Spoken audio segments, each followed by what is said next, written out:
She had built an empire before her 30th birthday. He had built a life around keeping people alive.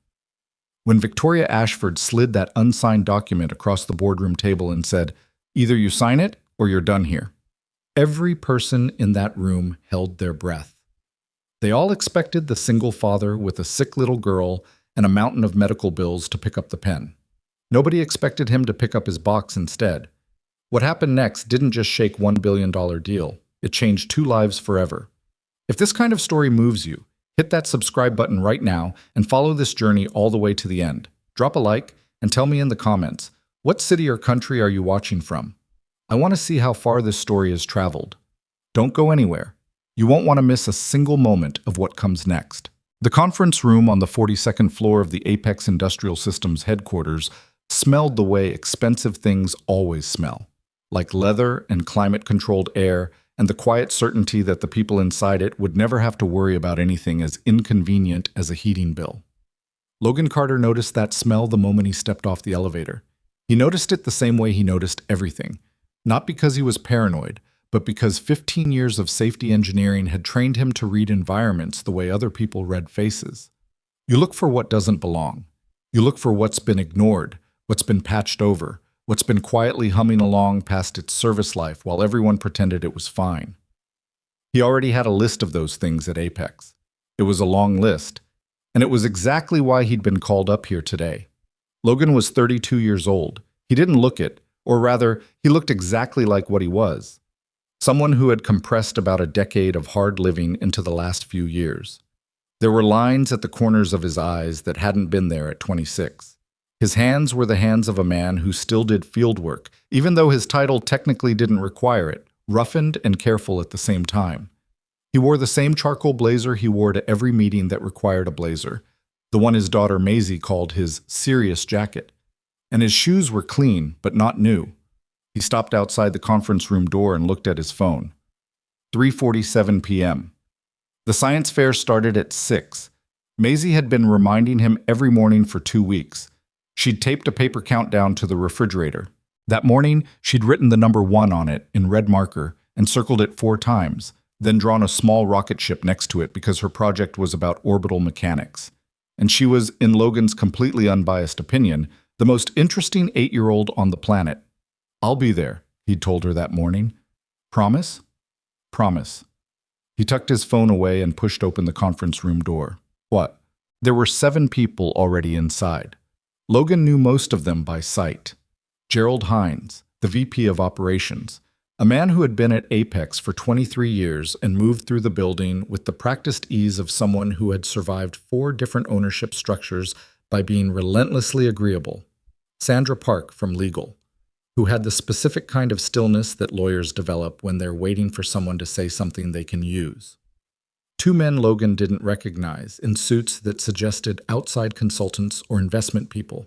Marcus Webb, the director of acquisitions, who was the only one in the room who wouldn't meet Logan's eyes when he walked in. And at the head of the table, Victoria Ashford. Logan had seen photographs of her, of course. You couldn't work in industrial systems in this region and not know who Victoria Ashford was. She'd inherited her father's private equity firm at 24, tripled its assets in 3 years, and spent the last 2 years systematically acquiring mid-sized industrial companies. Apex was her latest. The acquisition had been finalized 4 months ago. The photographs hadn't quite captured her. She was younger looking in person than Logan expected. Not fragile, nothing like that. But there was something about her presence that seemed slightly too large for her actual physical size, as if she had practiced filling rooms and hadn't entirely finished adjusting the calibration. She was dressed in a way that communicated exactly what it was supposed to communicate: authority without effort, taste without ostentation. Her dark hair was pulled back. She had a silver pen in her hand that she wasn't writing with. She looked at Logan the way people look at things they've already made decisions about. "Mr. Carter," she said, "sit down." Not please. Not thank you for coming. Just sit down, the way you'd say it to someone whose time you weren't concerned about wasting. Logan sat. "I assume you know why you're here," Victoria said. "I have a reasonable guess," Logan said. Across the table, Gerald Hines shifted in his chair.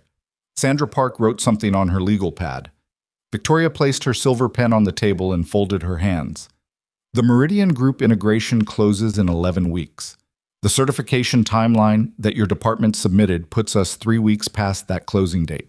That is not acceptable. The timeline my department submitted accounts for all required inspection intervals under the ANSI ASSE Z244 standard, Logan said. If we compress it, we're not certifying equipment. We're signing a piece of paper that says we did. One of the outside consultants, a man with the kind of jaw that suggested he had been told he was impressive many times, leaned forward slightly. The engineering team at Meridian completed their own internal review. Meridian's internal review used a pre-acquisition checklist that was last updated in 2019, Logan said. 3 of the 7 primary press systems they're integrating into our production line have modifications that post-date that checklist. Those modifications weren't flagged. I flagged them. That's in my written report, which I submitted to this office 10 days ago. There was a small silence. Victoria picked up her silver pen again. I read your report. Then you know that a certification issued under the current compressed timeline would be based on incomplete data regarding those 3 systems. What I know, Victoria said, and her voice was still even, still measured, the voice of someone who had not yet decided to be angry, is that my legal team believes the documentation is sufficient. What I know is that the Meridian acquisition represents a $2.3 billion deal that has been 18 months in the making. What I know is that every week we delay costs this company approximately $4 million in carrying costs and market positioning. She tilted her head, just slightly. And what I know is that you're a single father, Mr. Carter. 1 income, a daughter with ongoing medical needs. Logan looked at her. He'd been looked at many ways over the years. His boss at his first job, who used to put a hand on his shoulder in a way that was supposed to feel friendly but was actually about pressure. His father-in-law, after the funeral, whose grief had needed someone to be angry at, and Logan had been the most available target. Bill collectors, when everything had piled up in that first terrible year after Claire died. He knew what it felt like to have someone look at you and calculate what you'd absorb. Yes, he said, I'm a single father. Then I imagine the stability of your position here matters quite a bit to you. She slid a document across the table. The certification approval, standard form. Your signature approves the timeline as submitted by the integration team. Logan looked at the document. He didn't touch it. I wrote the engineering analysis that contradicts this timeline, he said. Your analysis has been reviewed. The company's position is that the risk falls within acceptable parameters. Acceptable parameters for who? For the company. There are 147 workers on that production floor, Logan said. Most of them have been there longer than I have. Acceptable parameters is a phrase that sounds a lot better from up here than it does from down there. Marcus Webb cleared his throat. Logan, I think what Victoria is... I understand what Victoria is saying, Logan said. He wasn't looking at Marcus. He was still looking at the document. Then he looked up at Victoria. I'm not going to sign this. The room was very quiet. Victoria studied him for a moment. There was something shifting in her expression. Not anger exactly, not yet, but the specific recalibration of someone whose expectation had just failed to arrive on schedule. Mr. Carter, I want to be clear that I'm not saying this for any reason other than the engineering, Logan said. I don't have a problem with the acquisition. I don't have a problem with the company. I think the Meridian integration is probably a good business decision, and I genuinely hope it works out. But I've been doing this for 15 years, and I know what that production floor looks like, and I know what those systems look like, and I am not going to sign a document that says everything is fine when I have documented evidence that it might not be. Your objections have been noted and overruled, Victoria said. That's your right, Logan said. But the signature on the document is still mine, and my signature means something to me. Gerald Hines made a small sound. One of the consultants uncapped a pen and then capped it again. Sandra Park had stopped writing. Victoria leaned back very slightly in her chair. Her expression hadn't cracked, but something had changed in the quality of her stillness, the way air changes quality right before weather comes. Let me be direct with you, Mr. Carter, she said. Because I think clarity is more respectful than ambiguity in a situation like this. I need this certification approved. I need it approved within the current timeline. And I need my safety director to be someone who understands that the company's operational goals and the company's safety standards are not mutually exclusive. They are complementary. If you can't operate with that understanding, then I'm not sure this position is the right fit for you. There it was. Logan had known it was coming. He'd known it since Marcus had called him up to this floor, since he'd seen the suite configuration, since Victoria had led with his daughter's medical situation like a hand of cards she'd been holding since he walked in. He looked at the document one more time. Then he looked at his watch. 4:02 p.m. He thought about Maisie at the science fair, in her good sweater, the one with the small embroidered stars on the collar that had been Claire's choice, standing in front of her orbital mechanics display, looking at the door. Counting. Being 8 years old and learning very early whether the people who said "I promise" meant it. "I appreciate the clarity," Logan said. He stood up. "You're right that this might not be the right fit. I'd like to put my resignation in writing. You'll have it within the hour." Somebody in the room made a sound. He wasn't sure who.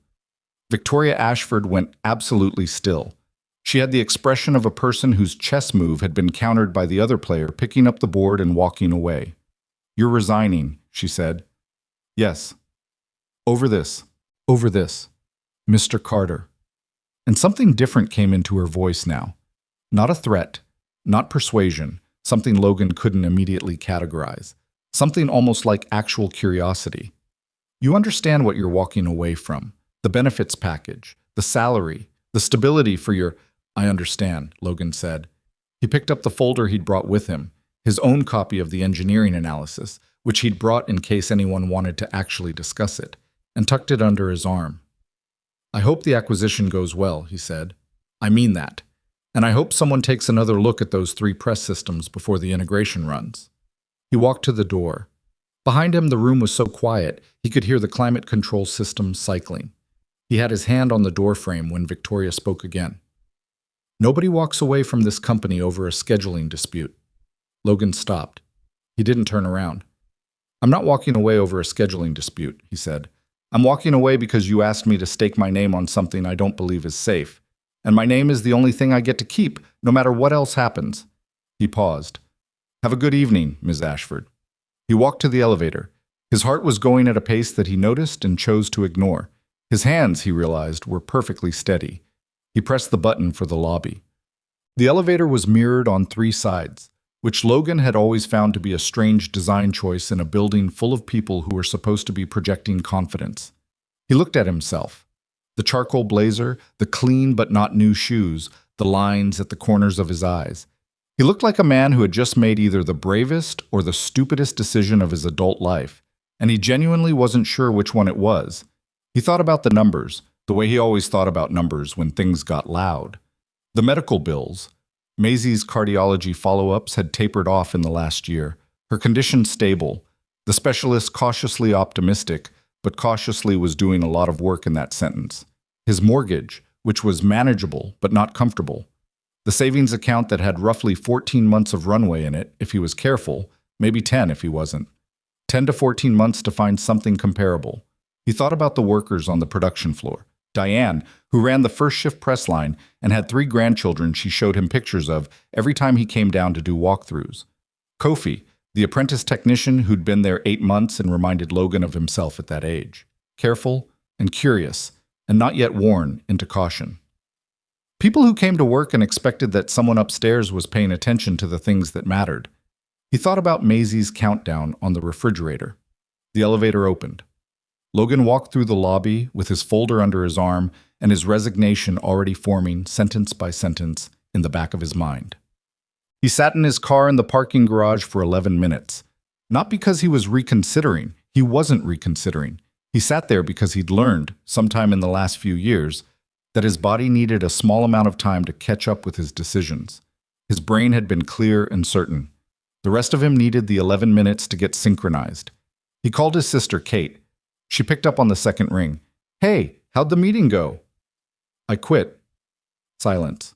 Then, "Logan." "I know." "Logan, you have a T." "I know, Kate." 8-year-old with a cardiac. "Kate." He said it gently. "I know. I've thought about all of it, more than you have, probably." Another silence, longer this time. Then she exhaled. "Okay, what happened?" he told her. He kept it short. The document, the certification, the compressed timeline, Victoria Ashford's precise and deliberate mention of Maisie's medical situation. He didn't editorialize much. He didn't need to. Kate had known him for 32 years, and she could read the temperature of a situation from his tone better than almost anyone. When he finished, she was quiet for a moment. She actually said that, Kate said, about Maisie. She did. To your face. Yes.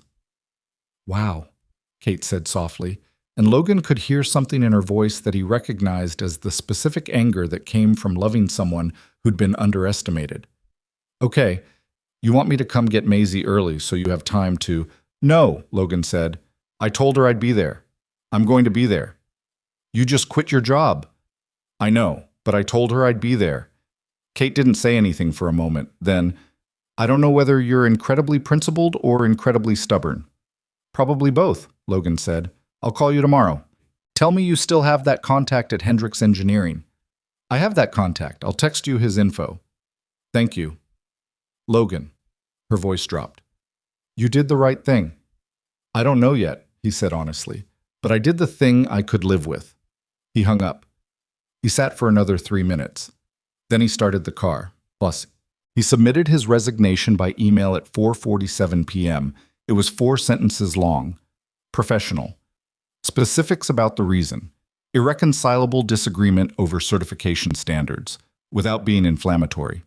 He'd been careful about that. He wasn't trying to damage the company. I wasn't trying to damage anyone. He drove home, changed out of the charcoal blazer, made Maisie a peanut butter sandwich because she always forgot to eat when she was excited, and listened to her explain her orbital mechanics project in real time for the 4th time that week. She had diagrams, hand-drawn, carefully colored, attached to a foam board with a small model of the solar system that she'd built out of styrofoam balls and wire and an embarrassing quantity of acrylic paint.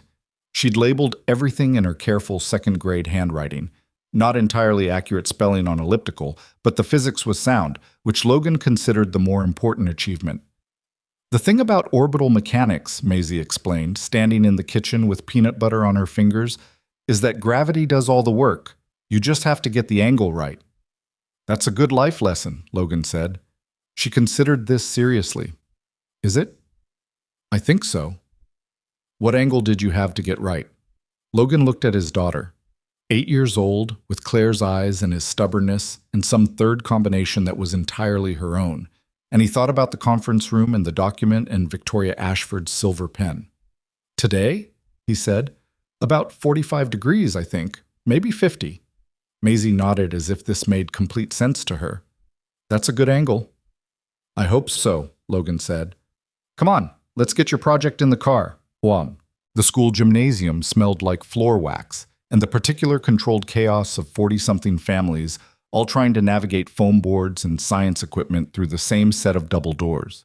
Maisie walked in with the confidence of someone who'd already run the numbers and found them favorable. She'd requested table 7, which she'd determined was in the highest traffic area of the room based on the gymnasium's entry points and the direction of the judge's typical circulation pattern. Logan had helped her verify this with a rough sketch of the layout. He stood back while she set up, which was what she preferred. She'd made that clear in the 1st grade when he'd tried to help her arrange her presentation, and she'd said, with devastating 8-year-old directness, "Dad, I know where things go." He'd learned to stand back. He stood at the edge of the gymnasium with a paper cup of terrible coffee that someone's parent had donated to the cause. And he watched his daughter explain orbital mechanics to a series of strangers with the cheerful precision of a professor who genuinely can't understand why everyone doesn't already know this. His phone buzzed. Marcus Webb. Logan. What happened today? Call me. He looked at the message for a moment, then put the phone back in his pocket. Not tonight. Tonight was the science fair. 2 tables over, a kid's baking soda volcano erupted enthusiastically onto the gymnasium floor, causing a small cascade of laughter and parental panic. Maisie looked over, assessed the situation, determined it wasn't relevant to her project, and returned to explaining the difference between perihelion and aphelion to a judge who was nodding with the careful attention of someone who was doing their best. Logan watched her and thought about something his father used to say. His father, who had been a pipe fitter for 31 years, who had come home every night smelling like machine oil and the specific particular satisfaction of things made to fit together properly. "There's the way you do things," his father had said once, "and then there's the way you can look at yourself in the morning. Only one of those is actually a choice." Logan had been maybe 15 when he'd heard that. He hadn't entirely understood it then. He thought he understood it now.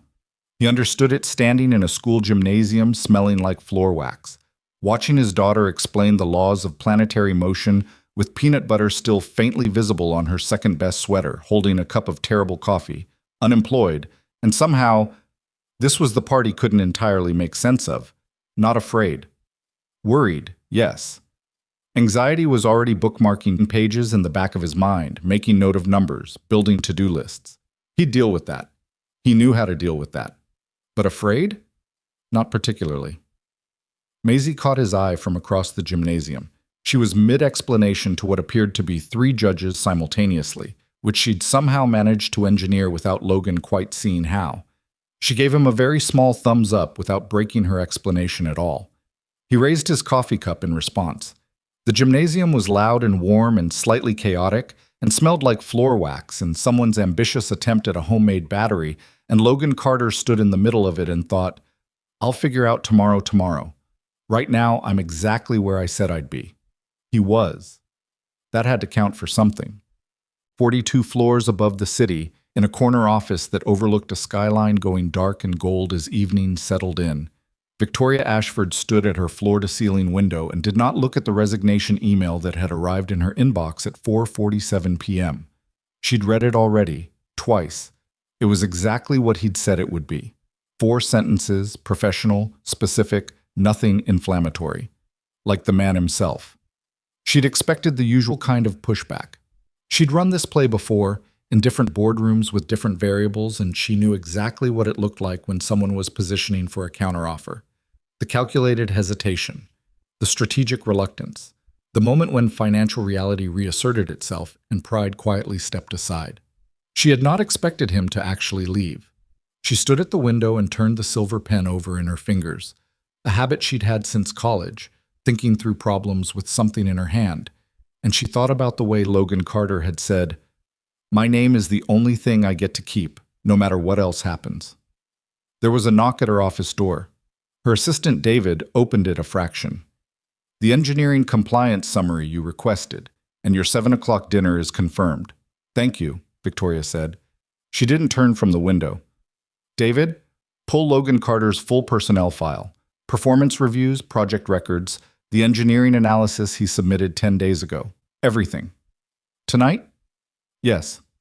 A pause. "Of course." The door closed. Victoria stood at the window for another moment. She was already beginning to think, quietly, in the part of her mind that never entirely stopped working, the part her father had called her best asset and her most exhausting quality, that she might have made an error, not in the acquisition, not in the timeline, just in one specific calculation she had run on one specific man. She didn't like being wrong about people. She turned from the window, sat back down at her desk, and opened the resignation email for the 3rd time. 4 sentences. Not a word wasted. Not a shot fired.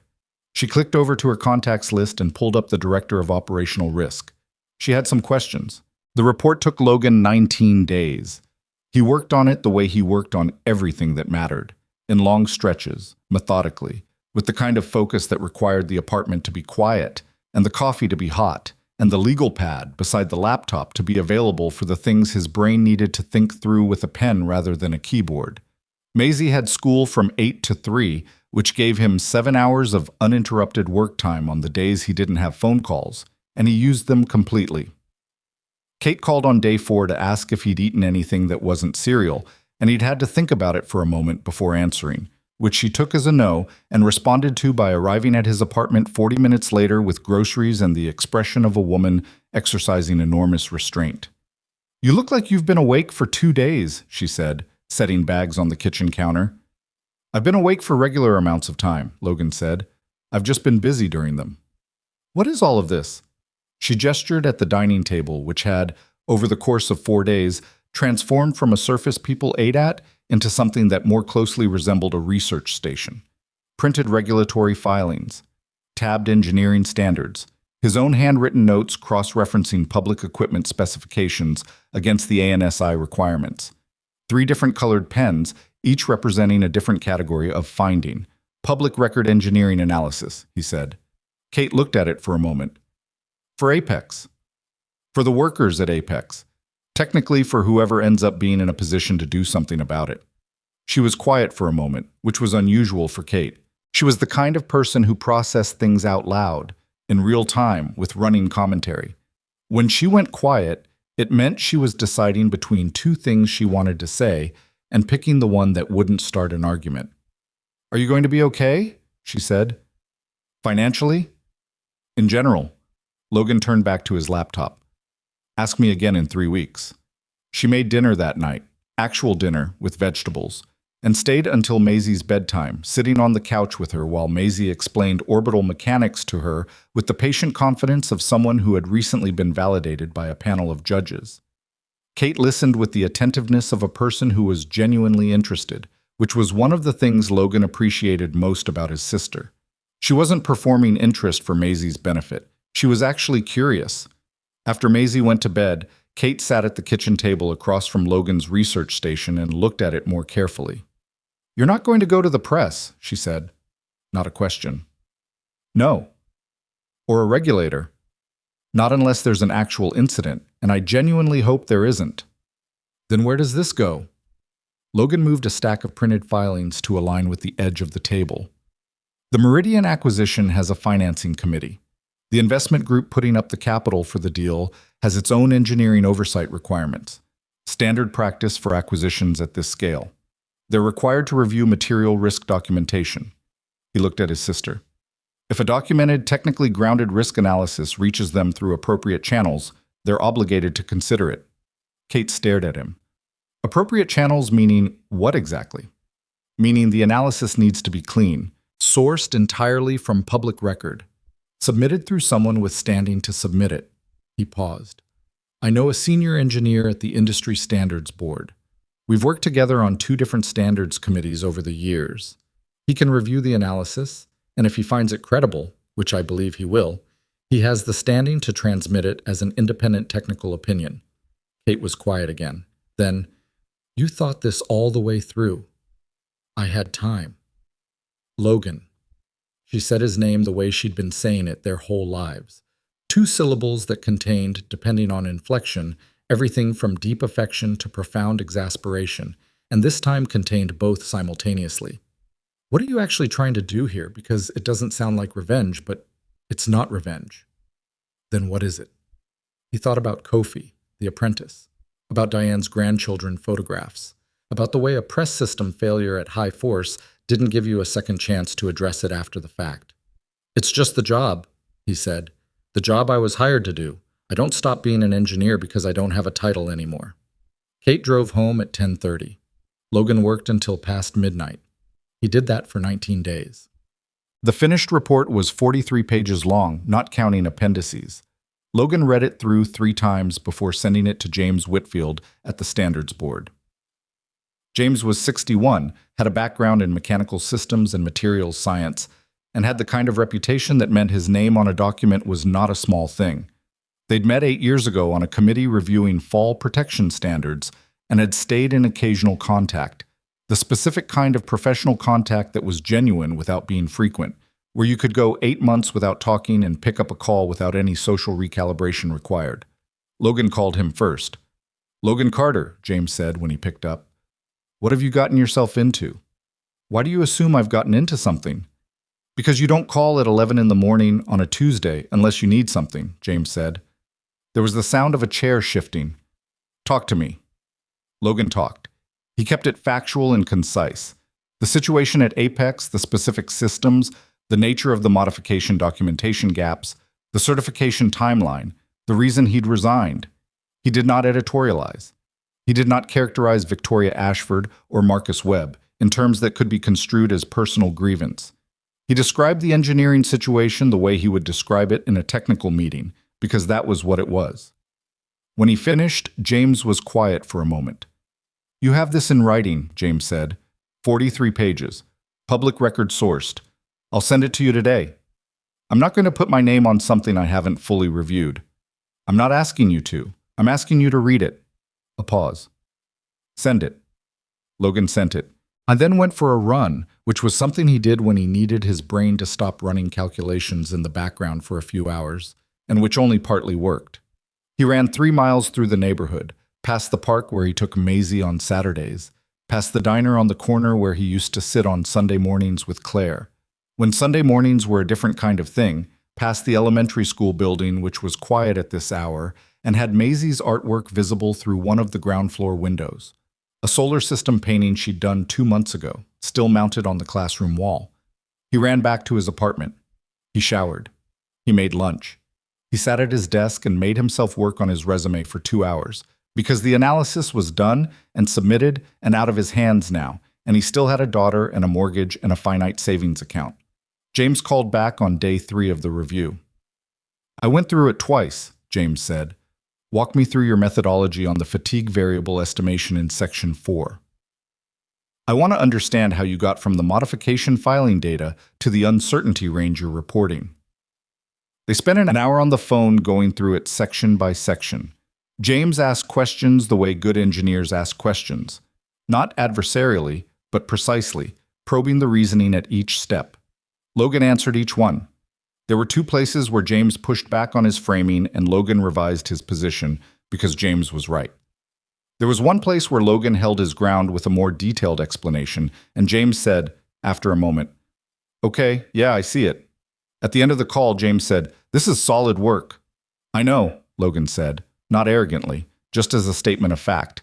"I'm going to transmit it to the Hargrove Group as an independent technical opinion. They're the primary financing committee for the Meridian acquisition, and they have an engineering review obligation in their investment agreement." A pause. "This is going to create a situation, Logan. I know that too. Are you ready for that?" Logan thought about it honestly, which was the only way he knew how to think about things.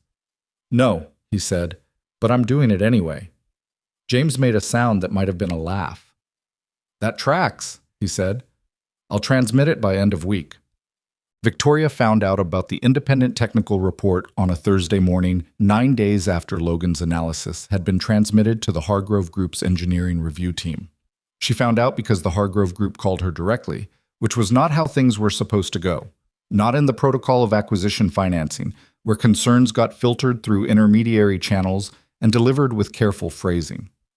When the lead partner of your financing committee called your personal line at 8:15 in the morning, it was because the concern had moved past the stage where careful phrasing was the priority. The partner's name was Alan Hargrove.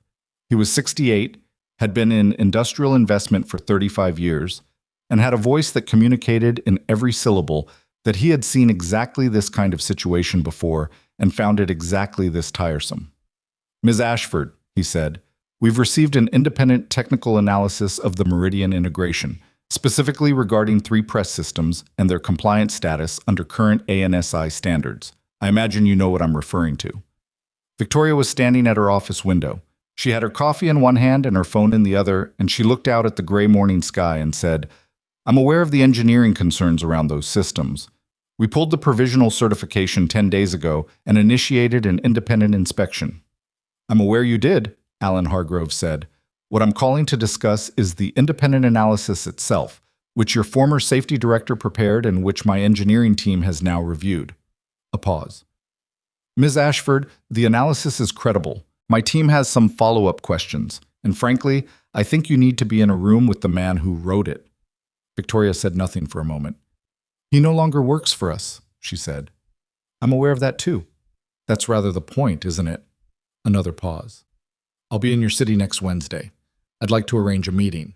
You, your operational risk director, and Mr. Carter, assuming he's willing to attend. My engineering team will be present." The word "assuming" was doing quite a lot of work in that sentence, Victoria noticed. Alan Hargrove was not the kind of man who used the word "assuming" without understanding its implications. "I'll make the arrangements," Victoria said. "Good." A beat. "Ms. Ashford, for what it's worth, the fact that you pulled that certification is noted. It's the right call. Don't let it get overshadowed by whatever else is going on." He ended the call. Victoria stood at the window for a moment. Then she put the coffee down, sat at her desk, and called David. "I need Logan Carter's contact information," she said, "and I need it this morning."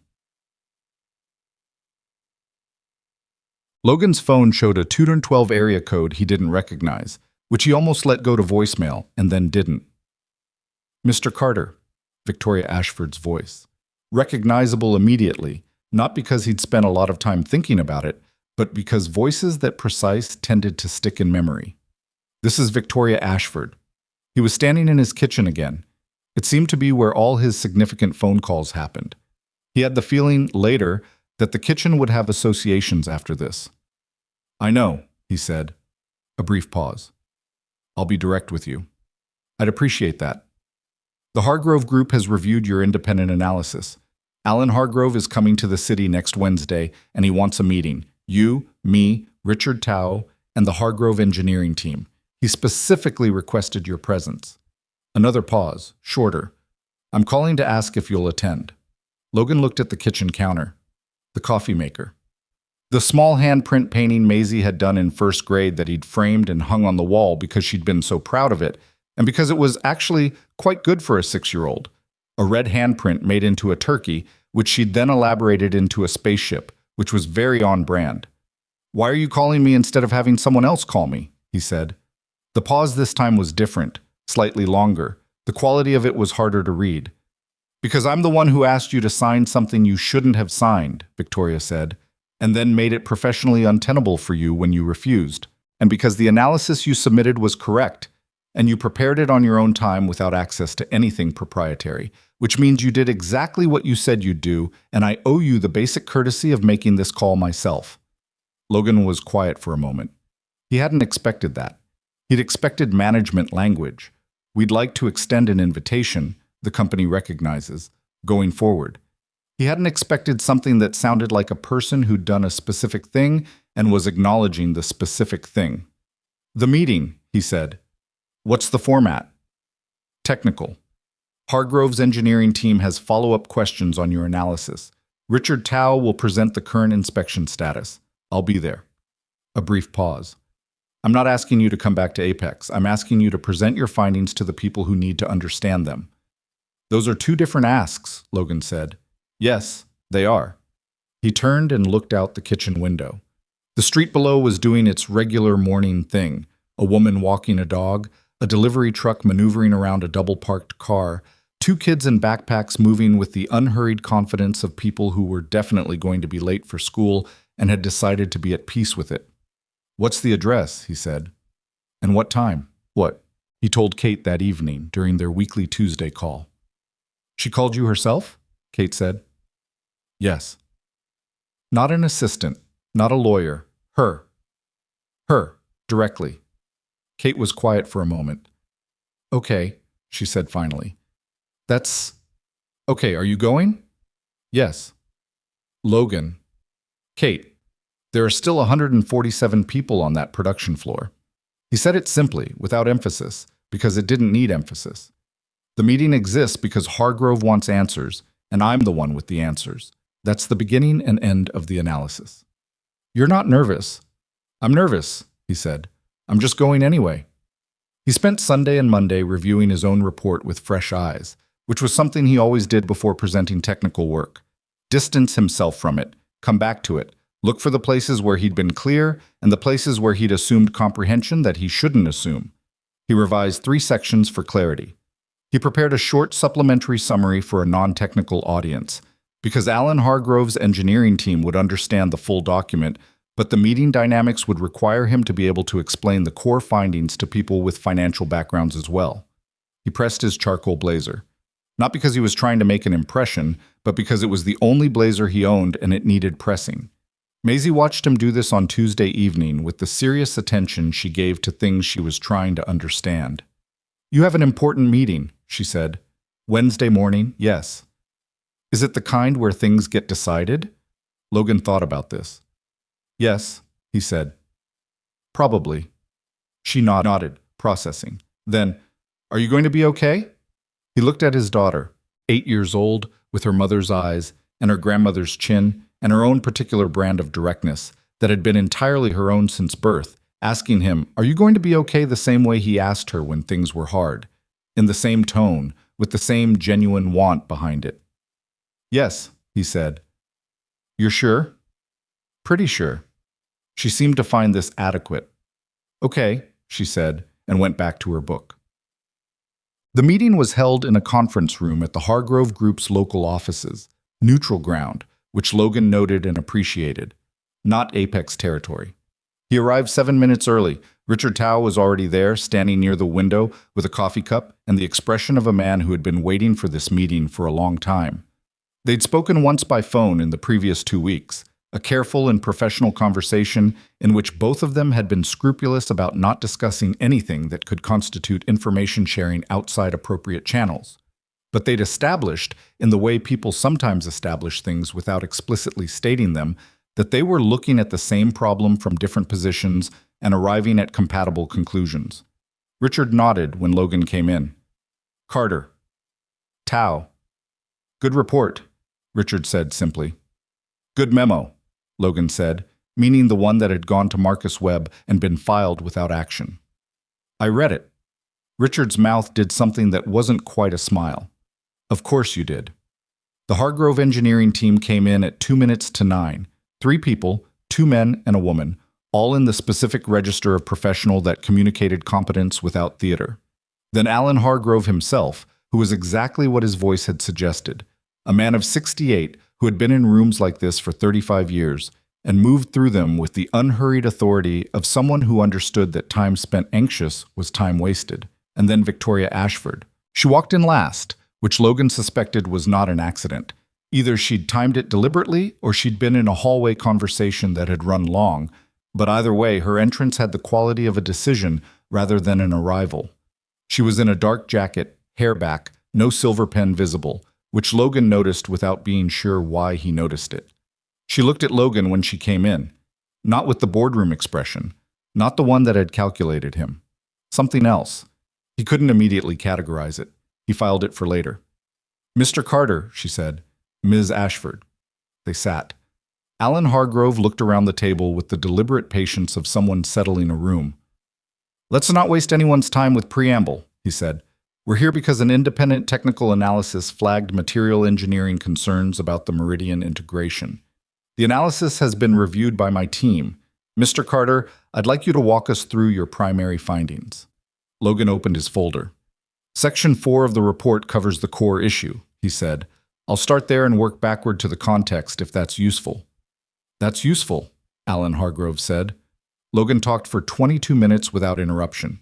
He'd given technical presentations to hostile rooms before, regulatory bodies, resistant plant managers, executives who wanted the news to be different than it was, and he knew how to do it.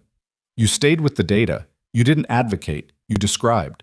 You made your methodology transparent enough that skeptical people could follow the reasoning and arrive at the conclusion themselves, because a conclusion someone reaches is always more durable than one they're handed. He described the 3 systems. He described the modifications and the documentation gaps. He laid out the uncertainty range his analysis had generated and explained specifically what that uncertainty meant in operational terms, not in the language of catastrophe, but in the precise and honest language of probability and consequence. When he finished, the lead engineer from Hargrove's team, the woman, whose name was Dr. Farida Ose, leaned forward. "The fatigue variable estimation in Section 4, she said.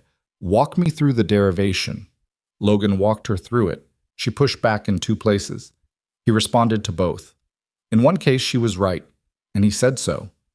In the other, he stood his ground and showed the underlying calculation, and she looked at it for a moment and nodded. "The uncertainty range you're reporting," Dr. Ose said, "when mapped against the production schedule that was in place before the certification pull, what's your estimate of the decision window? How long could integrated operation have run before inspection was no longer early intervention?" Logan had done this calculation. He'd done it twice, hoping the second time would produce a more comfortable answer than the first. "If the provisional certification had not been pulled," he said, "and if integrated production had run on the original timeline, the critical inspection window would have passed in approximately 5 to 7 weeks of operation. After that point, any modification-related fatigue accumulation becomes significantly harder to characterize retroactively." The room was quiet. Victoria Ashford, across the table, did not change her expression, but Logan watched something happen in her eyes. Not the recalibration he'd seen in the boardroom. Something harder to name. Something that looked more like a person taking in information they had already suspected and feeling the full weight of it arrive. 5 to 7 weeks, Alan Hargrove said. Yes. And the current timeline, the original one before the pull, had integrated production beginning in approximately 3 weeks from today. Based on public information, yes. Alan Hargrove looked at Victoria. She met his gaze. There was a whole conversation in that exchange that Logan wasn't entirely privy to, but he understood its shape. Mr. Carter, Alan Hargrove said, turning back, you've proposed a phased implementation framework, Section 7 of your report. Talk me through it. This was the part Logan had spent the most time on. It was easy to document a problem. What he'd wanted to demonstrate, what he'd believed from the beginning, which was the thing he'd been trying to say in the boardroom before he'd run out of ways to say it, was that the problem had a solution that didn't require blowing up the acquisition. The framework has 3 phases, he said. Phase 1 is targeted inspection of the modified components on all 3 systems. Not a full recertification, just the specific elements the current checklist doesn't address. Based on equipment class and inspection scope, I estimate 4 to 5 days of actual inspection time with a qualified team. What's the qualification requirement for the inspection team? Dr. Osei asked.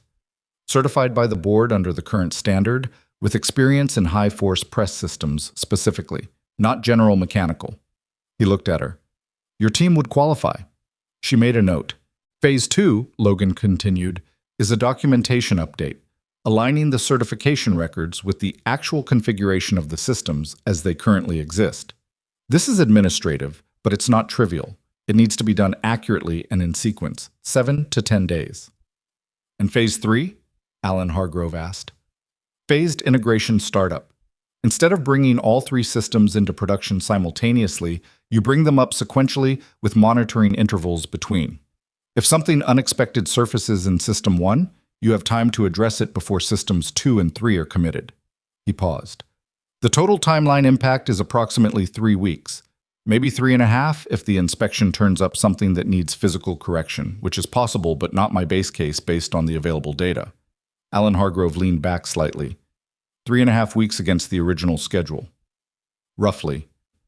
We're at a 4-week penalty threshold in the financing agreement before structural terms change, Hargrove said, more to the room than to Logan. I know, Logan said. That's why I designed it for 3.5. Something moved across Alan Hargrove's face. Not a smile exactly. Something that resembled the expression of a person recognizing something they'd been looking for without knowing what it would look like when they found it. Victoria spoke for the first time since the presentation had begun. The phase startup in Phase 3, she said. The monitoring intervals. What are you monitoring for specifically? She was looking at Logan directly, not with the boardroom look, not with anything that resembled management calculation. She looked like someone who was asking because she wanted to understand, actually understand, and that was different enough from what he'd expected that it took him half a second to adjust. Thermal and vibration signatures outside the standard operating range, he said.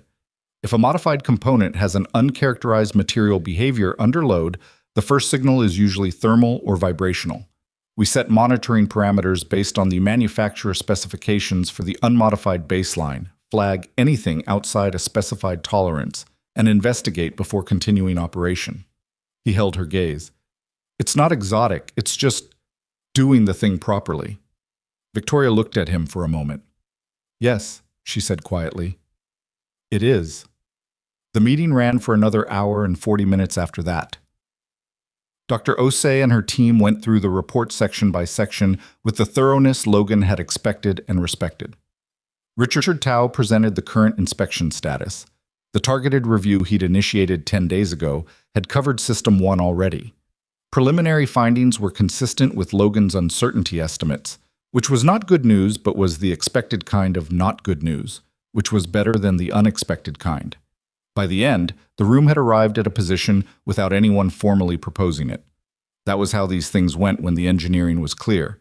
Not a debate, not a negotiation, but a gradual convergence on what the data required. Alan Hargrove looked at his team, then at Victoria. then at Logan. We'll support the phased implementation framework, he said. I want the full inspection completed and documented before we revisit the financing terms. And I want the Phase 3 monitoring protocol in writing before integrated startup. He turned to Victoria. Can your team operationalize this? Yes, Victoria said. Mr. Carter. Hargrove looked at him. Would you be willing to consult on the monitoring protocol? Specifically, the parameter setting for Phase 3. Logan thought about it for a moment. He thought about the charcoal blazer, about the resume he'd been working on, about the contact at Hendrix Engineering that Kate had texted him. As an independent consultant, he said, not as an Apex employee. Of course, Hargrove said. Logan nodded. Then yes. The meeting wrapped up with the administrative arrangements that followed: agreements, schedules, contact information, follow-up documentation. People gathered their materials. Handshakes were exchanged with the quality of handshakes that meant something rather than just filling time. Logan was zipping his folder when he became aware that Victoria had crossed the room and was standing nearby. Not hovering. She was too precise for hovering, just present, in his general vicinity, in a way that communicated intention. He looked at her. Can I have 2 minutes? She said. It wasn't quite a question. Sure. The room emptied around them. Richard Tao gave Logan a glance on his way out that was professionally neutral and personally supportive, which was a difficult combination to manage, and Richard managed it. When the door closed, it was just the two of them in a conference room that still smelled like coffee and the particular stillness of a conversation that had just ended. Victoria looked at him directly. There was no silver pen. Her hands were at her sides, which was, Logan noticed in the way he noticed things, an open posture, not defensive, not managed. I want to say something, she said. Okay. I made a mistake in that boardroom. She said it without preamble, without qualification. Not just a strategic mistake. I used your daughter's situation as leverage. It was wrong. It was the kind of thing I tell myself I don't do, and I did it. She held his gaze. I don't expect that to fix anything. I just needed to say it directly. Logan looked at her for a moment. There was something genuine in what she'd just said that he hadn't been prepared for, which didn't happen to him often. He was usually pretty good at preparing for things. He'd prepared for a lot of versions of this conversation on the drive over. He hadn't prepared for this one. It didn't work, he said, which I think was probably surprising. Something crossed her expression. Brief, complicated. Yes, she said. It was. He considered. For what it's worth, he said, I don't think you're someone who makes that particular mistake twice. She looked at him steadily. I'm not, she said. I don't intend to. He nodded, picked up his folder. The monitoring protocol, he said. I'll have a draft to you and Dr. Osai by end of next week. Thank you, Victoria said. He walked to the door, had his hand on the frame. It was becoming a thing with door frames and him, apparently, and then stopped. Those workers, he said, without turning around. Diane, on the first shift press line, Kofi, the apprentice, the others. They don't know any of this happened. They're going to show up to work and run those systems and trust that someone upstairs checked. He paused. That trust is worth something. It's worth more than the schedule. He didn't wait for her to respond. He walked out into the hallway, past the reception desk, out through the glass doors into the gray mid-morning light. His hands were steady. His heart was not particularly quiet, but that was fine. He'd gotten used to doing things with a heart that wasn't particularly quiet. You didn't get to choose the conditions. You only got to choose whether you showed up. He showed up. He walked to his car, sat down, and called Kate. How'd it go? She said immediately. Good, Logan said. Good, like okay good, or good like actually good? He thought about Hargrove's expression when he'd said I designed it for 3.5. About Dr. Osei going through his methodology and finding it solid. About Victoria Ashford standing in an emptied conference room with her hands at her sides saying, I made a mistake, like someone who had actually decided to mean it. Actually good, he said. I think. Logan. Yeah. I'm proud of you, Kate said, simply, like it didn't require any elaboration, because it didn't. He didn't say anything for a moment. The gray sky outside the windshield sat on the city the way gray skies did, indifferent and complete. Thanks, Kate, he said.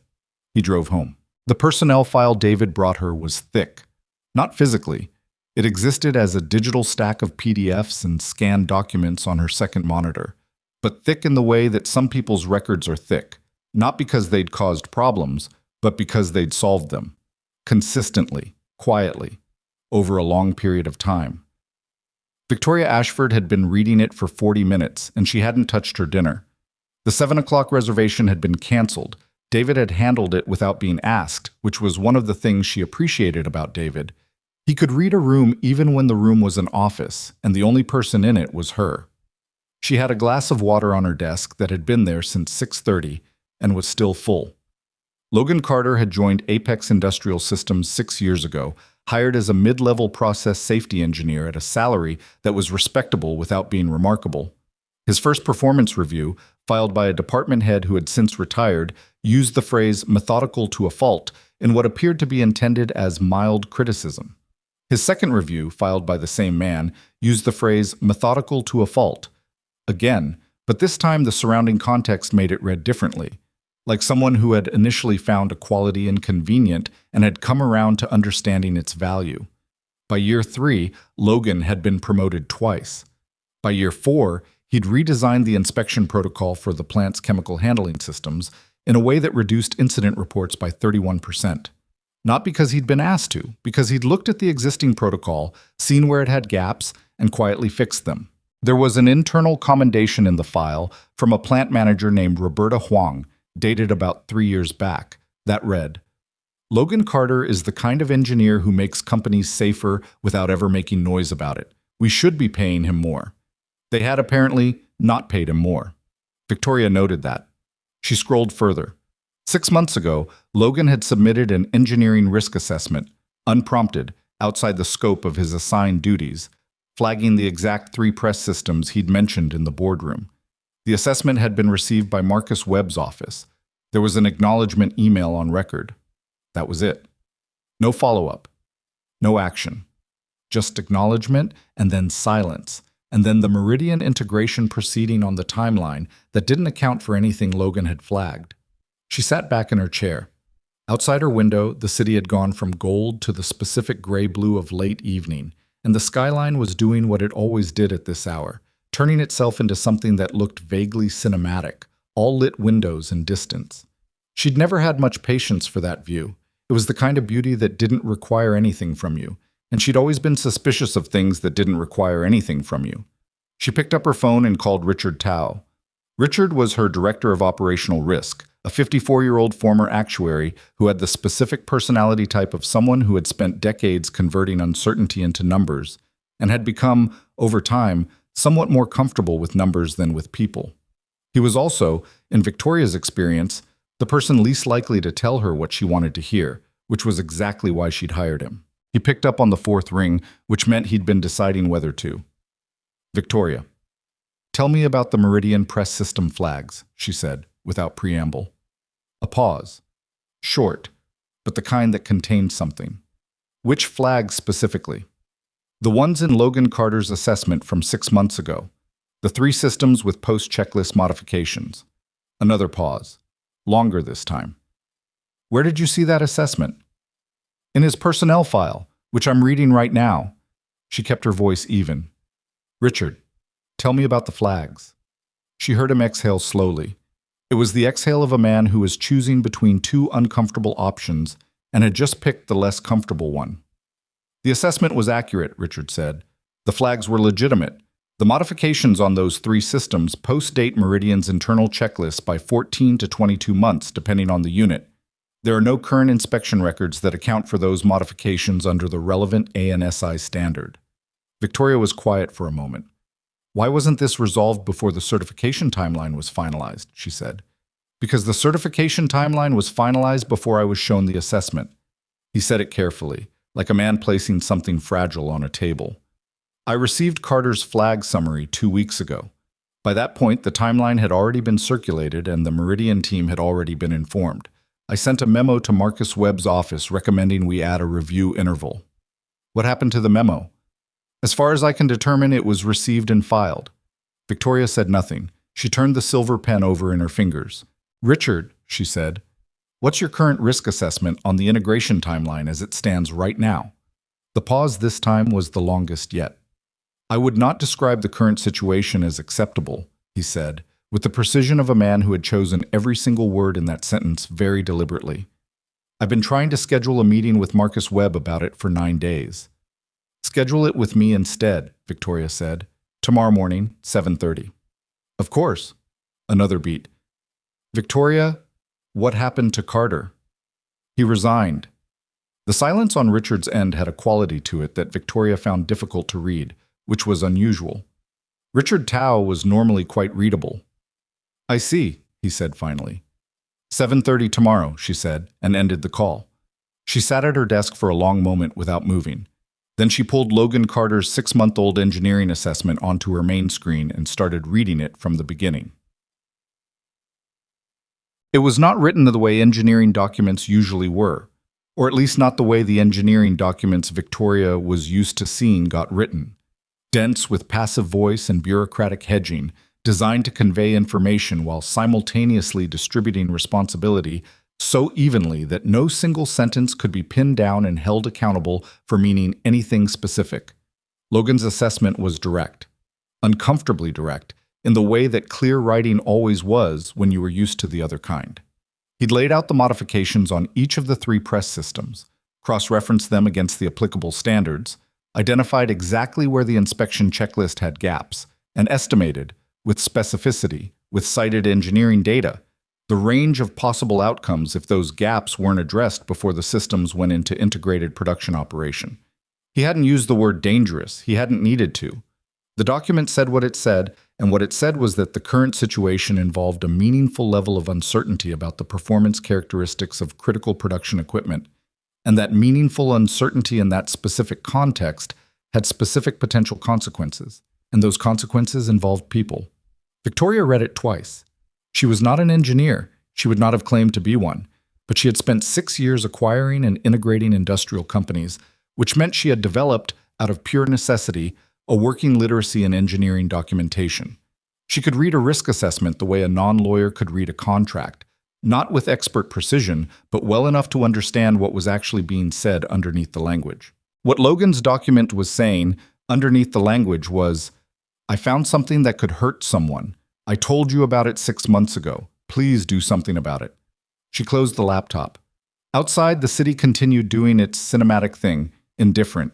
She thought about the boardroom, the way he'd stood up, the way he'd said my name is the only thing I get to keep and then walked out, and how the room had stayed quiet in his wake in the particular way rooms go quiet. When something has happened that everyone understands but nobody is ready to say out loud yet. She'd been in a lot of rooms like that. Usually she was the one who'd created the silence. This was the first time in recent memory that she'd been the one sitting in it. Marcus Webb's office was on the 38th floor, 4 floors below Victoria's, which was not an accident. The floor arrangement at Apex had been inherited from the previous ownership structure and mapped seniority with the straightforwardness of a seating chart. His office had a view of the parking structure, which Victoria had always thought was the building's way of making a subtle point. She walked in at 8:15 the next morning without knocking, which was her prerogative and which Marcus clearly wasn't expecting, because he looked up from his desk with the expression of a man who had been hoping for another hour before having to deal with whatever was coming. Victoria. He started to stand. Sit. She pulled the chair across from his desk out and sat in it herself, which was a deliberate inversion. Usually this was the posture of someone coming to ask for something. Right now, she wanted him to understand that she wasn't asking. Tell me about Logan Carter's assessment from 6 months ago. Marcus settled back into his chair with the careful movements of a man navigating a room he could no longer see clearly.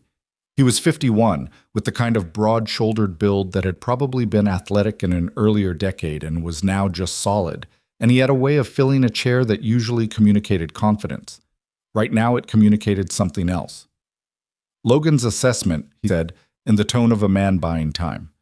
The one flagging the 3 Meridian press systems with post-checklist modifications, filed 6 months ago, received by your office, not acted on.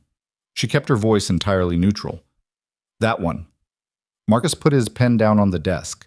He looked at it for a moment rather than at her. At the time, he said, we were in the final stages of the acquisition negotiation. The Meridian team had completed their own. Richard Tao also sent you a memo about it 2 weeks ago, Victoria said. Marcus looked up. Recommending a review interval, she continued, before we finalize the certification timeline. Something moved across Marcus Webb's face that was not quite guilt and not quite defensiveness, but occupied the uncomfortable territory between them. The timeline had already been communicated to the Meridian team. Pulling it back at that point would have created uncertainty about the deal structure. I made a judgment call. You made a judgment call, Victoria repeated. The Meridian internal review was based on a checklist from 2019 that didn't account for the modifications on those systems. Logan flagged that specifically, 6 months ago. She leaned forward slightly. Marcus, did you read his assessment? The silence that followed was, in its own way, more informative than anything he could have said. I read the summary, Marcus said finally. Victoria looked at him for a long moment. And after Logan resigned yesterday, she said, who approved the certification? Another silence. Different quality this time. Tighter. I authorized a provisional certification through the operational team, given the circumstances. Given the circumstances, Victoria said quietly, you went around the safety review process entirely. I went around a single engineer who had already filed a documented, specific, technically grounded objection to the timeline 6 months before any of this became an issue. She stood up. Her voice was still even. It took effort. Pull the provisional certification. We are not moving forward on the integration timeline until I have a complete technical review of those 3 press systems in my hands. Marcus stared at her. Victoria, the Meridian closing can wait. She picked up the folder she'd brought with her, Logan's original assessment, printed at 7 a.m., annotated in her own handwriting, and tucked it under her arm. I want your full file on every interaction with Logan Carter's engineering submissions for the past 18 months on my desk by noon. Everything, every email, every acknowledgement, every memo that got received and filed. She walked to the door. This was a judgment call, Marcus said behind her. She could hear the particular strain in his voice of a man who understood that his footing had shifted and was still trying to locate solid ground. One engineer's opinion, Victoria said without turning around, that has now been independently supported by my director of operational risk. She paused in the doorway. And that engineer no longer works for us. So if something goes wrong with those systems, there is no ambiguity about who ignored it. She walked out. The elevator ride back to the 42nd floor was 41 seconds long. Victoria counted them because she needed something to do with the part of her brain that was currently running very hot. She'd learned to do that, give the operational part a small task, let the processing part run in the background, arrive at clarity before speaking again. Her mother had described this as Victoria being cold. Her first mentor, a sharp-eyed woman named Elspeth Crane, who ran a manufacturing conglomerate out of Atlanta, had described it as Victoria being careful. She was not cold right now. She was the specific temperature of a person who had just confirmed something she'd been hoping was wrong. When she got back to her office, David was already at his station outside her door, and he looked at her with the expression he got when something had happened that required calibration. Richard Tao is here, he said. 7:30 meeting. Send him in.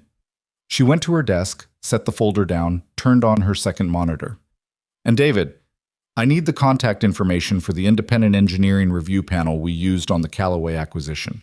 The full list. David wrote something down. The engineering panel. Got it. A beat. Anything else? Yes, do we have a current address for Logan Carter? David's expression did not change, which was its own kind of expression. I can find one. Find one, Victoria said. Richard Tao came in with a leather portfolio and the particular energy of a man who had been waiting for permission to say something for a significant amount of time. He sat across from Victoria's desk, opened the portfolio, and did not arrange his face into anything diplomatic. You talked to Webb, he said. I did. He provisionally certified the integration. He did. I pulled it this morning. She looked at Richard directly. I want your honest assessment of the risk profile on those 3 systems, not the version that accounts for the business considerations, the actual assessment. Richard Tao had been in risk management for 26 years. He had the specific, rather weathered calm of someone who had delivered bad news many times and had made peace with the fact that the news itself was never his fault. Without a targeted inspection addressing the post-checklist modifications, he said, we're operating in a gray zone. The probability of a failure event isn't high, but the consequence profile if one occurs— He stopped, chose his words. Those are press systems, high-force applications. If a modification has introduced an uncharacterized fatigue variable into any load-bearing component, and we're running integrated production schedules, the consequences would not be contained. Victoria was quiet. Carter's analysis, Richard continued, quantified the uncertainty range. I cross-referenced it with the Meridian equipment specs last night. His numbers are solid. He paused. He's a good engineer. I'm aware, Victoria said. What do we need to do? Targeted inspection of all three systems, specific focus on the modified components, using the current ANSI Z244 protocols, not the 2019 checklist. He turned a page in his portfolio. I've sketched out a timeline. If we start immediately, we can complete the inspection and address any findings within a window that delays the integration by approximately 3 weeks, maybe 3.5. The financing structure takes a penalty at 4 weeks. Yes. So 3.5 is workable. Mathematically. He looked at her. It's tight, and it assumes we don't find anything significant. What happens if we find something significant? Richard held her gaze. Then we would be very glad we looked. She nodded slowly.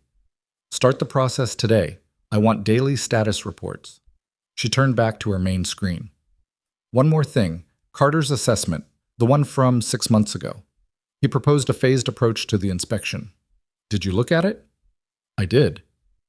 Is it sound? Richard considered for a moment. For what it covers, yes. He didn't have access to the full Meridian technical specifications when he wrote it. Those came through in the acquisition data package 4 months ago. With the updated specs, his framework would need some modification, but the structure is solid. He paused. The man knows what he's doing. I know, Victoria said. After Richard left, she sat alone with the morning light coming in flat and gray through the tall windows, and she thought about something she didn't particularly want to think about, which was this. Logan Carter had been right. He'd been right 6 months ago when nobody was listening, and he'd been right in the boardroom yesterday when she'd told him his concerns had been reviewed and overruled, and he'd resigned rather than sign a document he knew was wrong. And somewhere in this city right now, he was probably sitting with his daughter, eating breakfast and thinking about job applications. And the only reason any of this was coming to light was because he'd made it impossible to ignore. She picked up her phone. She almost called him right then. She didn't because she wasn't ready, and because she had the self-awareness, at least, to know that calling someone you'd essentially forced out of their position 36 hours ago, before you'd done anything concrete to address the situation they'd resigned over, was not an act of integrity. It was an act of management, and right now she didn't want it to look like management. She put the phone down. She had work to do first. Logan found out about the provisional certification from Marcus Webb's assistant, which was not how Marcus Webb would have wanted Logan to find out, but was the kind of thing that happened when an organization had been through 4 ownership changes, and the unofficial information networks had accordingly become very well developed. The assistant's name was Priya, and she and Logan had eaten lunch at the same break room table on and off for 4 years, and she texted him that morning while he was making Maisie's lunch before school. Heard what happened yesterday? I'm sorry. Also heads up. MWeb ran a provisional cert through Ops last night. Thought you should know. Don't tell anyone I told you. Logan read the text twice. Then he set down the sandwich knife and stood very still at the kitchen counter for a moment. From upstairs, he could hear Maisie's particular brand of morning chaos.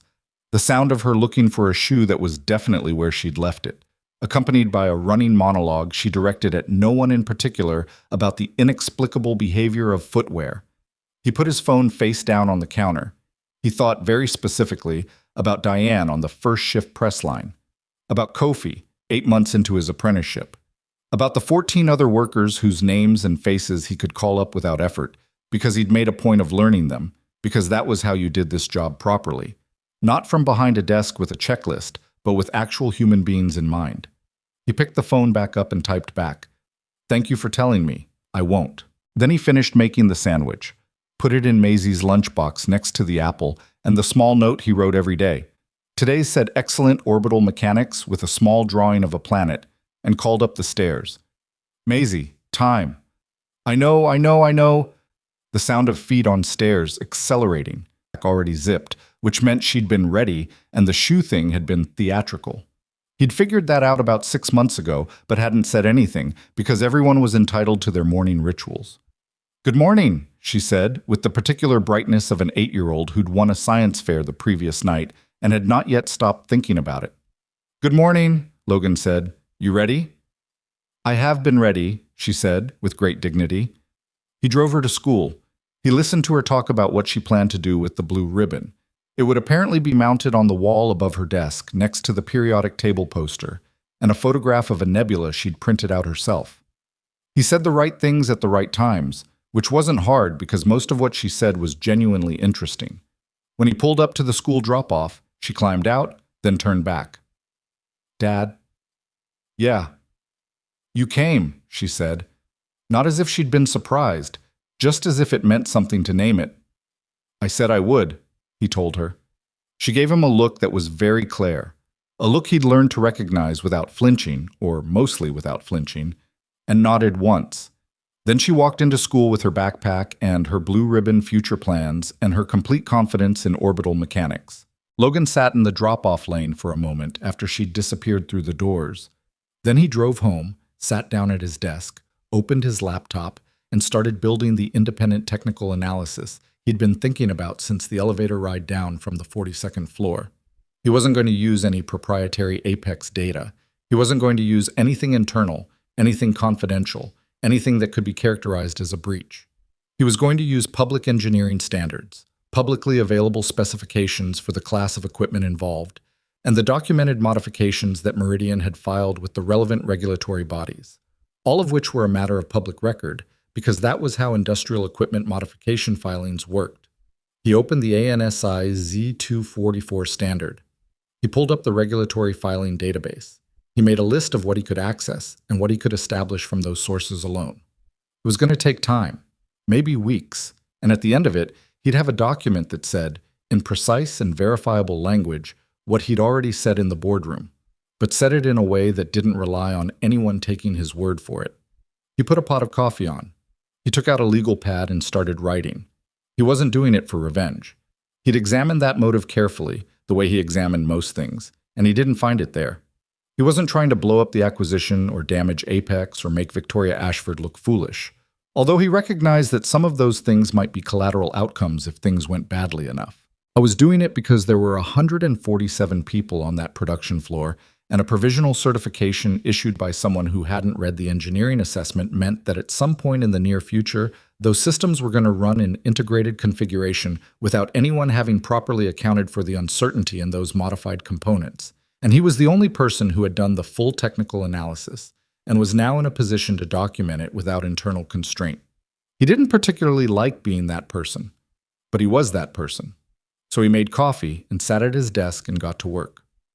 3 floors below the street, in the parking structure connected to Apex's headquarters, a fleet of company vehicles sat in their designated spaces.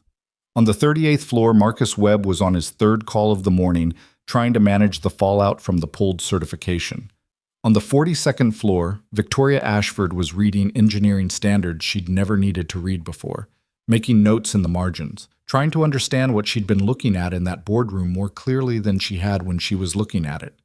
And in a quiet apartment with a coffee maker running and a legal pad filling up with careful handwriting, a man who no longer had a job title was doing the thing he'd been trained to do, without any audience at all, because the work itself required it, and the work itself was the point. That was the thing about Logan Carter that nobody in that conference room had fully accounted for. He didn't need permission to be thorough. He never had. The draft monitoring protocol landed in Victoria's inbox at 11:47 p.m. on a Thursday, 6 days after the Hargrove meeting. She almost missed it. She'd been finishing a call with the Meridian transition team that had run 2 hours longer than scheduled and had left her with the specific kind of tired that settled behind your eyes and made everything slightly more effortful than it should be. She'd been about to close her laptop when the email notification appeared. From L. Carter. Subject: Phase 3, Monitoring Protocol. Draft for review. She opened it. The document was 18 pages. Clean, structured, specific. He'd built out the full parameter set for each of the three press systems individually, rather than using a generic template, because the systems had slightly different modification profiles, and the monitoring thresholds needed to reflect that. There were footnotes. There were cross-references to the relevant equipment manufacturer documentation. There was a one-page executive summary at the front that explained, in language accessible to someone without an engineering background, what the monitoring was designed to catch, and why the threshold values had been set where they were. He'd written that summary last, she could tell. It had a slightly different quality than the technical sections, tighter, more deliberate, the way writing gets when someone has been thinking about their audience rather than just their subject matter. She read the whole thing. It was 11 minutes past midnight when she finished. She sat in her home office, a room she'd designed specifically to be a working space, and which therefore had very little in it beyond functional furniture and one photograph on the desk. Her and her father taken the year before he died. Neither of them particularly aware the photo was being taken, both of them looking at something off-frame. And she thought about the fact that Logan Carter had submitted this at 11:47 p.m., which meant he'd probably been working on it until then.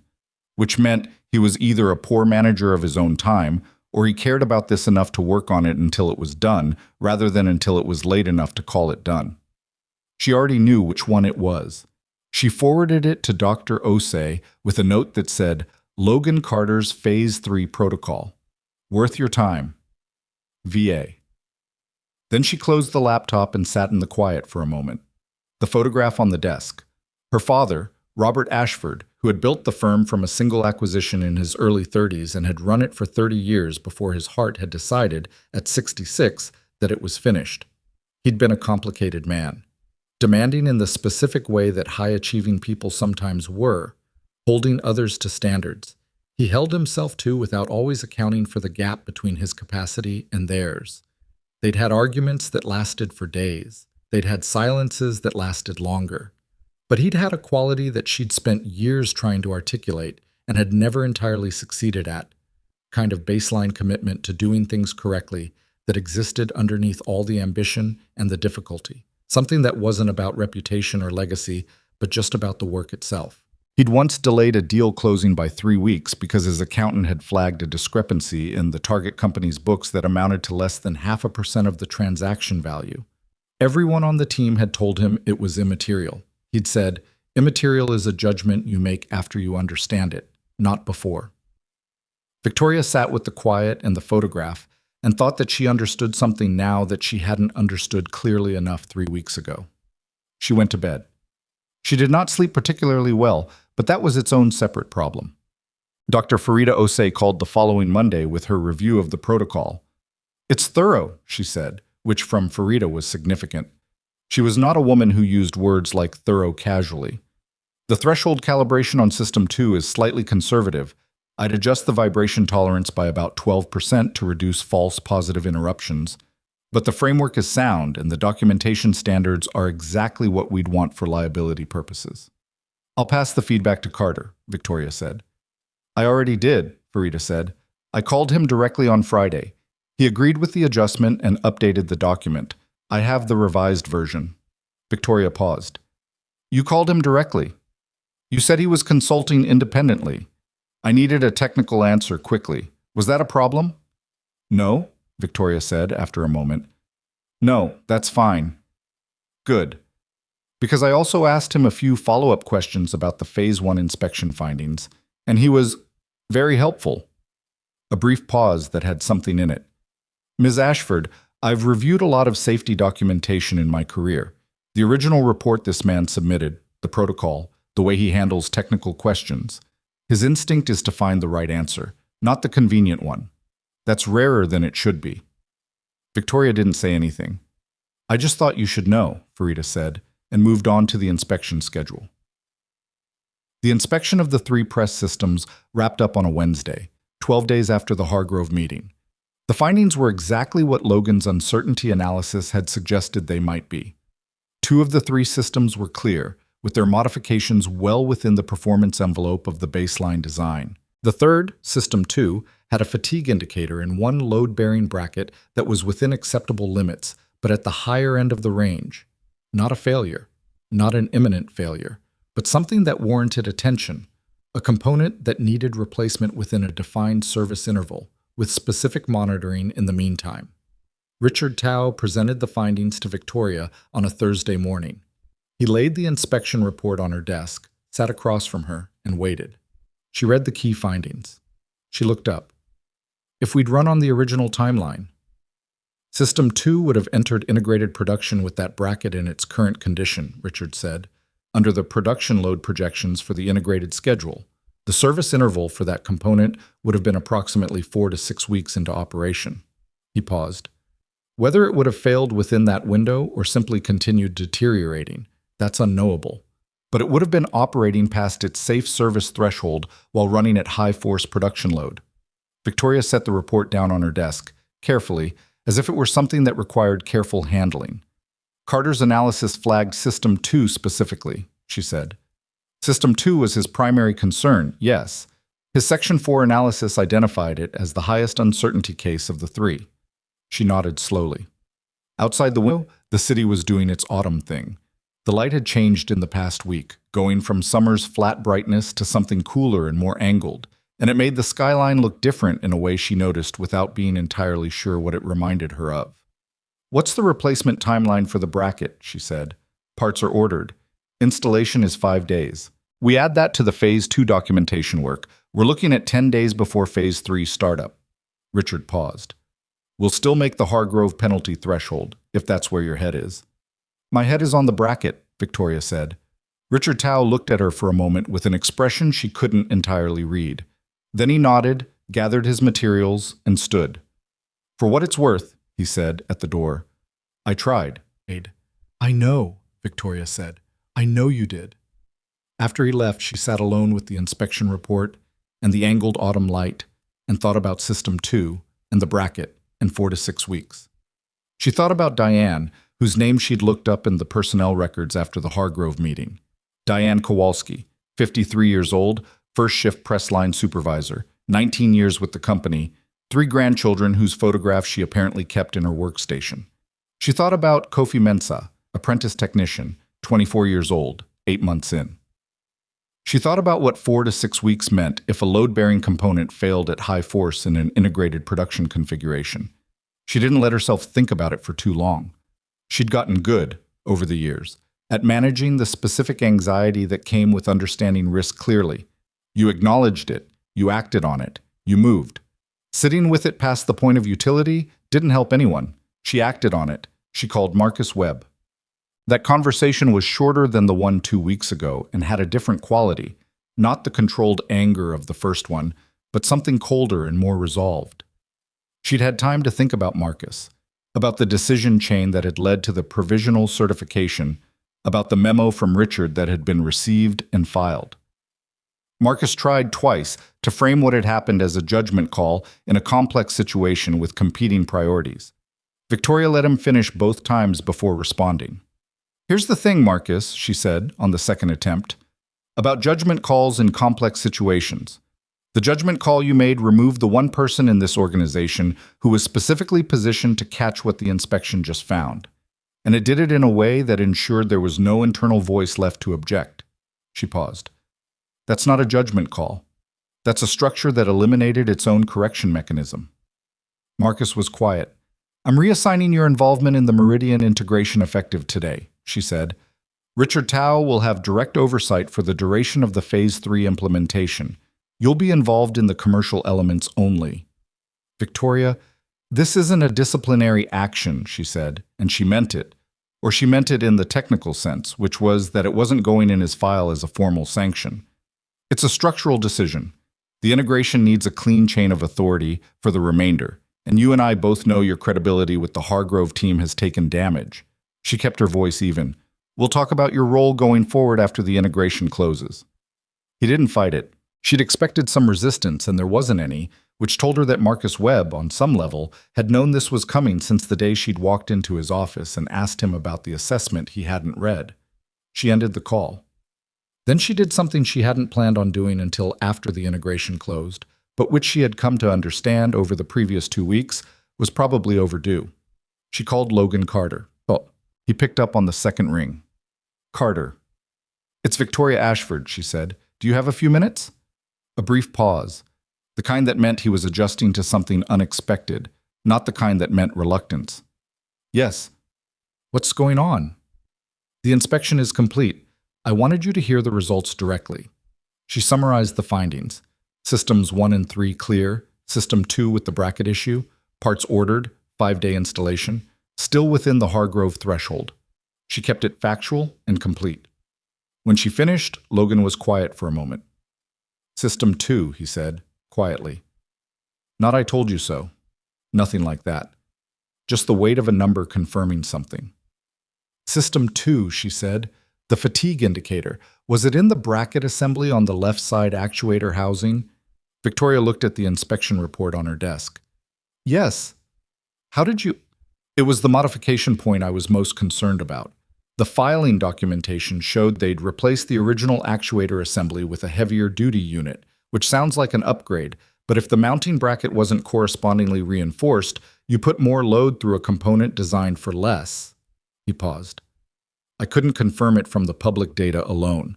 I flagged it as the highest uncertainty point. Your analysis was right, she said. The inspection confirmed it, he said. That's different. She almost said something to that. Almost pointed out that his analysis had been right and the inspection had simply verified it. But she understood what he meant.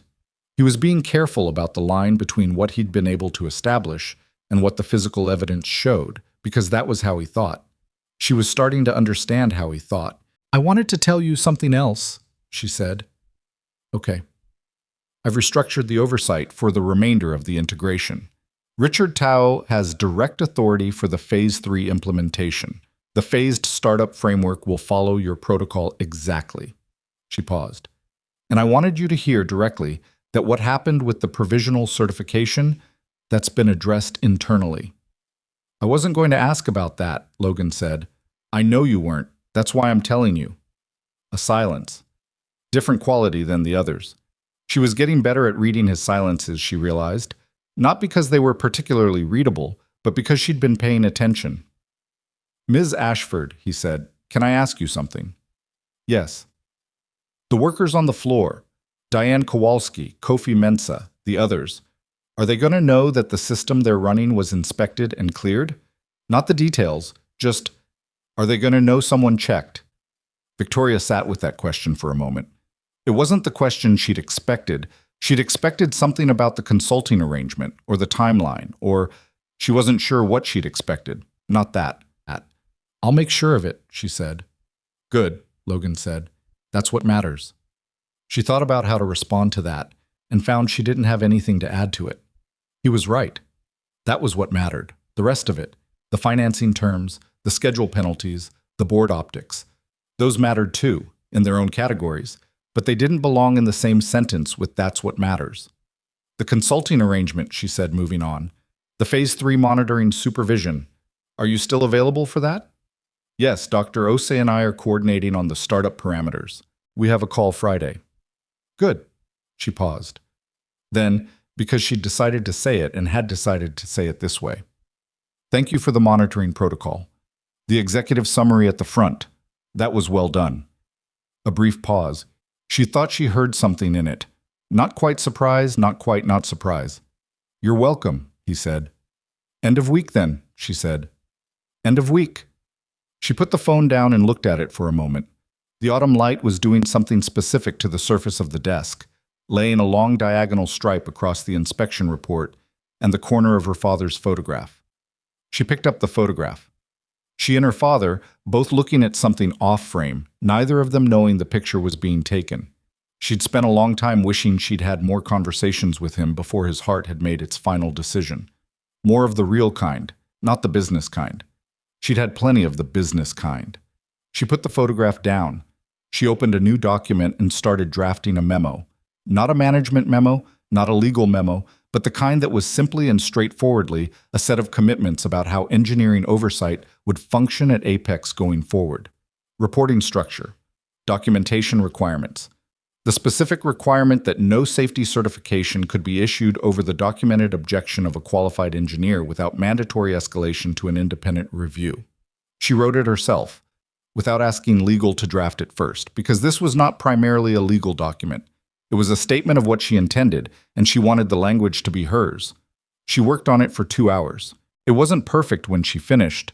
There were sections she knew would need legal's input, and one paragraph that she'd rewritten 4 times and still wasn't sure about. But it was real, and it was hers, and it said what it meant. She sent it to Richard Tao for review with a note. "This is the framework going forward. Tell me what I've missed." Richard's response came back the next morning. 2 pages of specific and useful feedback, and at the bottom, outside the numbered points, a single line, "This is right." RT 2 words.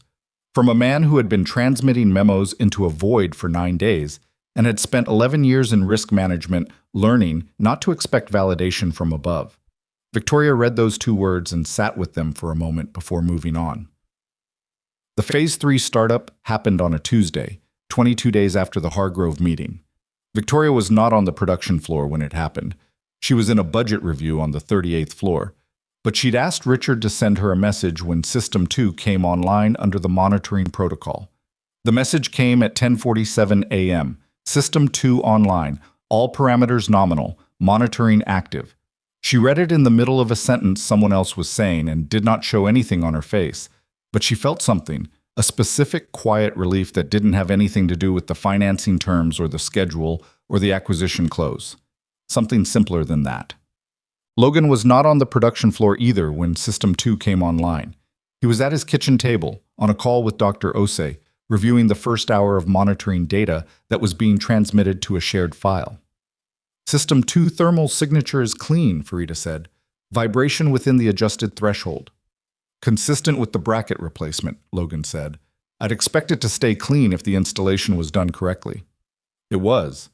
I had one of my people on site for the installation. Logan made a note. Outside his kitchen window, the autumn light was doing what it did in October. Going gold at this hour, low and specific, the kind of light that made ordinary things look like they were trying to say something. Farida, he said, thank you for the call on Friday. The threshold adjustment was right. The protocol was good, she said. The adjustment was just refinement.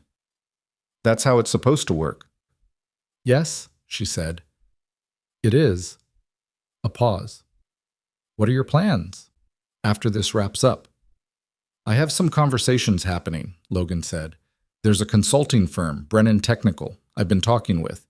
They do independent safety reviews for industrial acquisitions. I know Brennan, Farida said. Solid reputation. Yeah, he paused. Feels like the right fit. Carter, she said. For what it's worth, I'm going to remember this one, the way it got done. A beat.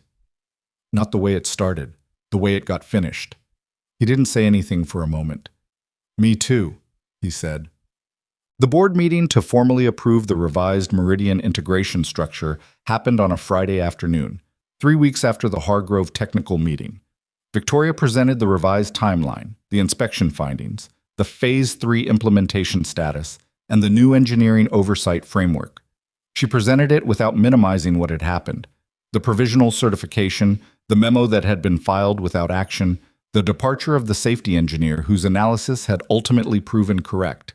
She didn't name Logan in the board presentation because naming him in that context would have been a use of his story that wasn't hers to make. But she described the sequence of events with a clarity that didn't obscure what the sequence had been. The board asked questions. Some of the questions were about the financing terms and the schedule impact, which was appropriate. That was what boards were for. Some of the questions were about the oversight framework and how it would be maintained going forward, which Victoria answered in detail, referencing the memo she'd circulated the previous week. One board member, a woman named Harriet Voss, who had been on Apex's board through 2 previous ownership transitions, and who had the specific quality of someone who had seen a lot of decisions and had opinions about most of them, asked a question that was different from the others. The engineer who filed the original assessment 6 months ago, Harriet said, who submitted the independent analysis to the Hargrove Group, he's no longer with the company. No, Victoria said, he's not. Is that a loss we intend to address in any way? Victoria looked at Harriet Voss directly. He's consulting independently on the Phase 3 implementation. I think that's the appropriate arrangement given the circumstances. Given the circumstances, Harriet repeated, with the particular inflection of a woman who understood exactly what the circumstances had been. And the oversight framework you've proposed, the escalation requirement for disputed certifications. Was that directly informed by this situation?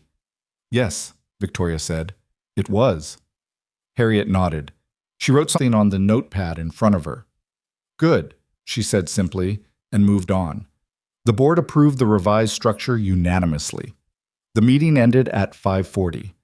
Victoria stayed in the conference room for a few minutes after everyone had filed out. Not because she had anything left to do in there, but because she needed a moment between the end of one thing and the beginning of whatever came next. She'd learned to take those moments. Her father had never taken them, and she'd watched it cost him, gradually, and then all at once. She sat at the end of the long conference table, not the head, just an end, and looked at the city through the floor-to-ceiling glass. The Friday afternoon light was going flat and orange. People were leaving offices in the buildings across the way, which you could tell by the way the lit windows shifted as floors emptied. She thought about the bracket on System 2's actuator housing. She thought about 4 to 6 weeks. She thought about a man standing in her boardroom 3 weeks ago, picking up a folder he'd brought in case anyone wanted to actually discuss it, and saying, "My name is the only thing I get to keep." She understood that better now than she had then. Not because she'd learned something new about ethics or principles, or the right way to run a company. She'd known those things, in the abstract, the way you know things you've read and agreed with but haven't yet had tested against something real. She understood it better because she'd watched someone demonstrate it at a cost. A real, concrete, financial, and professional cost. And because that demonstration had turned out to matter in a way that all the abstract knowledge hadn't quite managed. She'd built a career on being the smartest person in the room, on reading people accurately and quickly, and using that reading to stay ahead. She was good at it. If she was being honest with herself, genuinely good at it. She had not been good at reading Logan Carter. She'd looked at him and seen the variables: single father, medical bills, financial vulnerability, therefore leverage. And she'd run her standard calculation and arrived at her standard conclusion, and she'd been wrong in a way that was not about the variables, but about what she'd done with them. She'd used them as a prediction of what he would do under pressure, instead of asking what kind of person produces that specific set of facts, and what that kind of person does when what matters and what's convenient point in different directions. She stood up. She had a dinner to get to. A genuine one, with a friend. Someone she'd known since college, who had nothing to do with industrial systems or acquisition financing, and who would spend the dinner talking about her renovation and her difficult mother-in-law, and would require nothing from Victoria except presence and the occasional response that demonstrated she was listening. Victoria was looking forward to it with a specific relief she didn't entirely understand, but had decided not to analyze. She picked up her bag, turned off the conference room light, and walked out. At her office, she stopped at her desk long enough to send one email, which she'd been thinking about sending for 3 days and had decided at some point during the board meeting to simply send. It said, "Mr. Carter, the board approved the revised integration structure today. Inspection findings formally accepted, Phase 3 monitoring active. Oversight framework ratified. I wanted you to hear it directly. VA." She sent it before she could revise it into something more formal. Then she put on her coat, said goodnight to David, and took the elevator down. Logan read the email at 6:23 p.m., sitting on the living room floor with Maisie, who was testing him on the names of the planets in order from the sun because she'd decided he needed to be more reliable on this. "Mercury," he said. "Venus. Earth." He glanced at his phone, read the email, read it again. "Mars." "You paused," Maisie said. "I got a work email." "You don't have a job." "I have consulting work." He put the phone down. "Jupiter, Saturn." "Uranus," Maisie said, with the composure of someone who had decided to be mature about this particular planet name. "Uranus," Logan said. "Neptune." "Good," Maisie said. She made a small check mark on the paper she was holding, which she'd designed herself as a quiz sheet. "You can probably stop worrying about whatever was in that email." Logan looked at his daughter. "Why do you say that?" "Because you made your good news face," she said. "You do it when things get resolved. Your shoulders go down." She demonstrated, dropping her own shoulders with exaggerated relief in a way that was a fairly accurate impression of him, apparently. "I do that?" he said. "You really do," she said. "Every time." He thought about the email. The board approved the revised structure. Oversight framework ratified. Wanted you to hear it directly. His shoulders were, in fact, down. Jupiter has how many moons? Maisie said, moving on. A lot, Logan said. 90-something. 95, she said, as of the last confirmed count. Right, 95. You should know that, she said. You're right, he said. I should know that. He sat on the living room floor with his daughter and her quiz sheet and the lamp making a warm circle in the corner of the room. And outside the window, the October evening was doing its thing, going dark earlier than it had a month ago. The kind of dark that felt like the year turning towards something quieter. He'd call Brennan technical on Monday. He had notes from 2 conversations with them that were promising. Good culture, principled work, clients who hired them because they wanted real answers, not convenient ones. He had the sense that it was going to work out, not in the sense of certainty, but in the sense of a direction that felt right when he stood in it. He had 14 months of savings, if he was careful, and 10 if he wasn't. And he was careful, and he just picked up a consulting engagement that would cover 3 months of mortgage payments. And Maisie's cardiology follow-up in November was the kind that the specialist had started calling a formality, cautiously, with the slow optimism of someone who understood that nothing was a guarantee but was willing to say that things were looking good. Things were looking good. He sat with that for a moment because he'd learned not to rush past it. His father had told him once, a long time ago, take inventory of the good things the same way you take inventory of the problems. Otherwise, you don't know what you're working with. He took inventory. Maisie, healthy, here, quizzing him on planetary moons with a handmade quiz sheet. A piece of work that had mattered, done without compromise. Inspection findings accepted, monitoring active, oversight framework ratified. 147 workers who would show up Monday morning and run systems that someone had, in fact, checked. He didn't know the word for what he felt about that exactly. It wasn't pride, not quite. It was something quieter and more durable than pride. The feeling of a thing having gone the way it was supposed to go, which was not the same as having gone easily, but was its own category of good. Dad, Maisie said. Yeah. What's the orbital period of Neptune? 165 Earth years, he said. She looked up from her quiz sheet. You actually knew that. I did some studying. She gave him a look of genuine, delighted surprise that she hadn't entirely managed to conceal before it showed on her face, and then she made a star on the quiz sheet next to Neptune and said, with the generosity of someone awarding a hard-won point, okay, that's a good one. Thank you, Logan said. You're getting better, she said. I'm trying, he said. Outside the window, the October dark settled in over the neighborhood with the quiet patience of things that don't need to announce themselves. And the lamp in the corner kept doing its small particular work. And Maisie turned to the next question on her quiz sheet, and Logan Carter sat on his living room floor and stayed exactly where he was. The call from Brennan Technical came on a Monday morning in early November, which was the kind of morning that couldn't decide what season it wanted to be. Cold enough for a jacket, but bright enough to make you question the jacket. The sky doing that particular November thing where it was either about to rain or had just finished and you couldn't tell which. Logan took the call standing in the kitchen because that was apparently where his life happened now.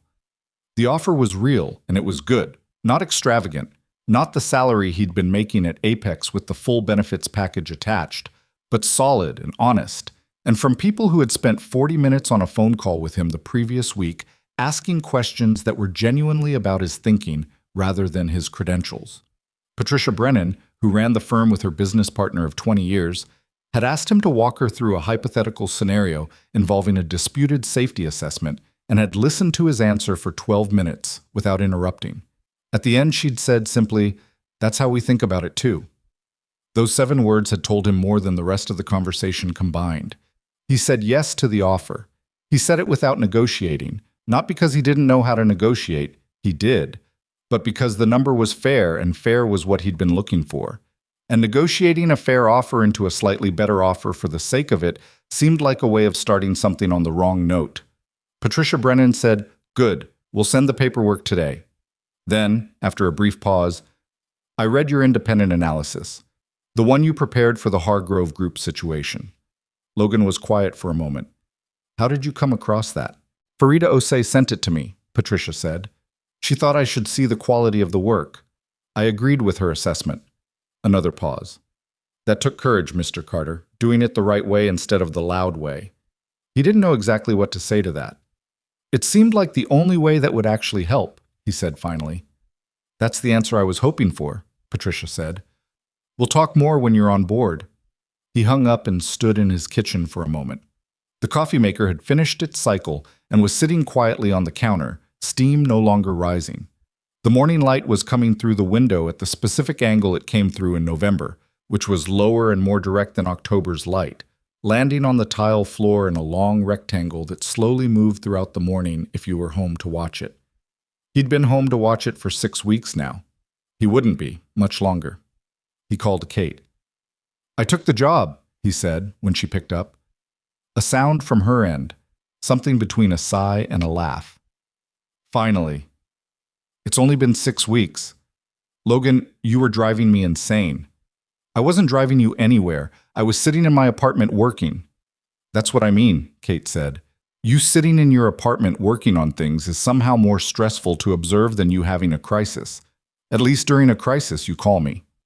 A pause. Tell me about Brennan. He told her. She listened the way she always listened, with a running commentary of reactions she mostly kept to sounds rather than words until he finished.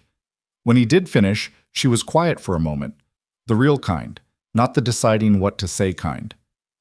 Dad would have liked this, she said. Not the job specifically. I understood she meant the way he'd gotten there. He looked at the rectangle of light on the tile floor. Yeah, he said. I think he would have. Wasn't. Maisie found out over dinner that night which Logan had cooked pasta, the reliable kind, the kind he could make in his sleep, because he'd been making it since the early months after Claire died, when the only reliable thing had been that Maisie needed to eat, and pasta was something he could manage. He told her he'd accepted a new job, that it started in 2 weeks, that it was good work with good people. She processed this in the way she processed most significant information, quietly, for a moment, turning it over. Then, is it the kind of job where you still go to the science fair? Yes, Logan said. It's the kind of job where I definitely still go to the science fair. She nodded, ate a forkful of pasta, considered. Is it the kind where you get to be right about things? She said. Logan looked at his daughter. What do you mean? Like at your old job. You knew something was wrong and you said so. She looked at him with the directness she'd had since she was old enough to direct things.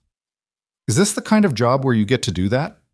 He thought about Patricia Brennan asking him to walk through a hypothetical and then listening for 12 minutes.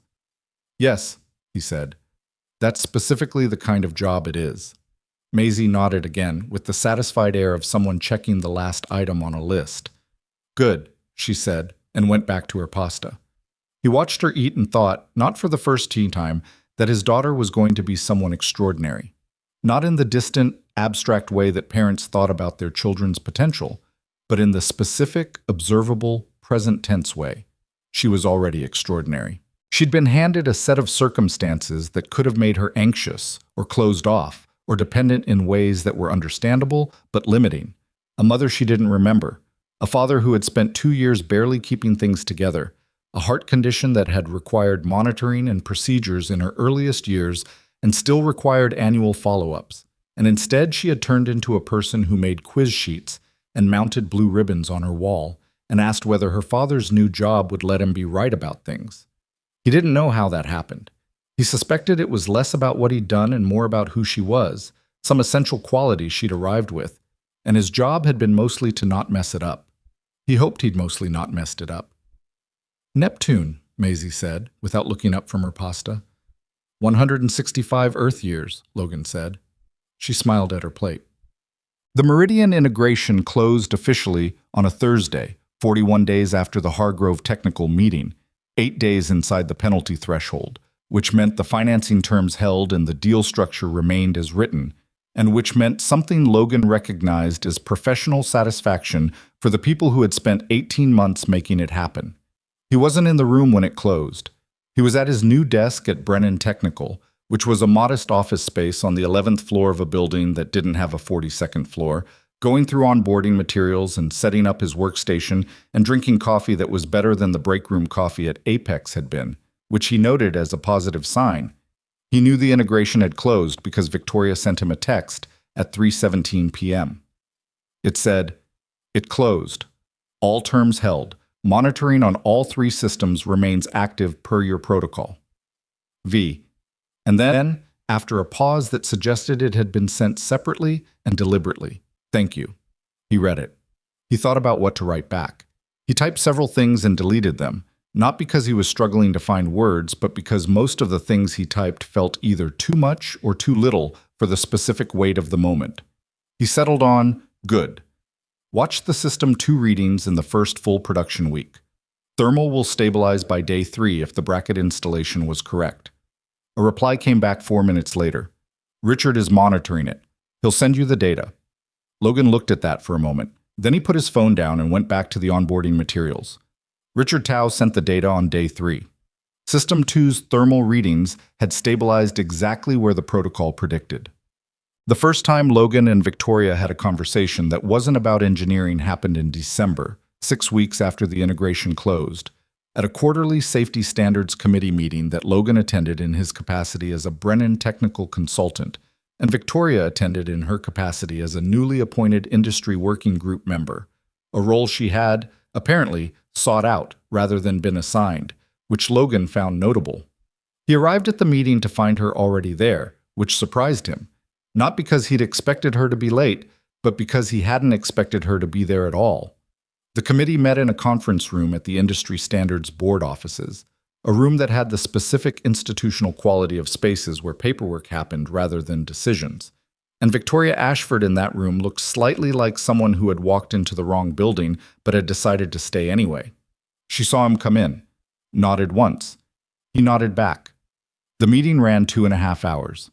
It was the kind of meeting that was genuinely useful if you cared about the substance and genuinely tedious if you were there for any other reason, which meant that the room, over the course of those 2.5 hours, self-selected fairly efficiently.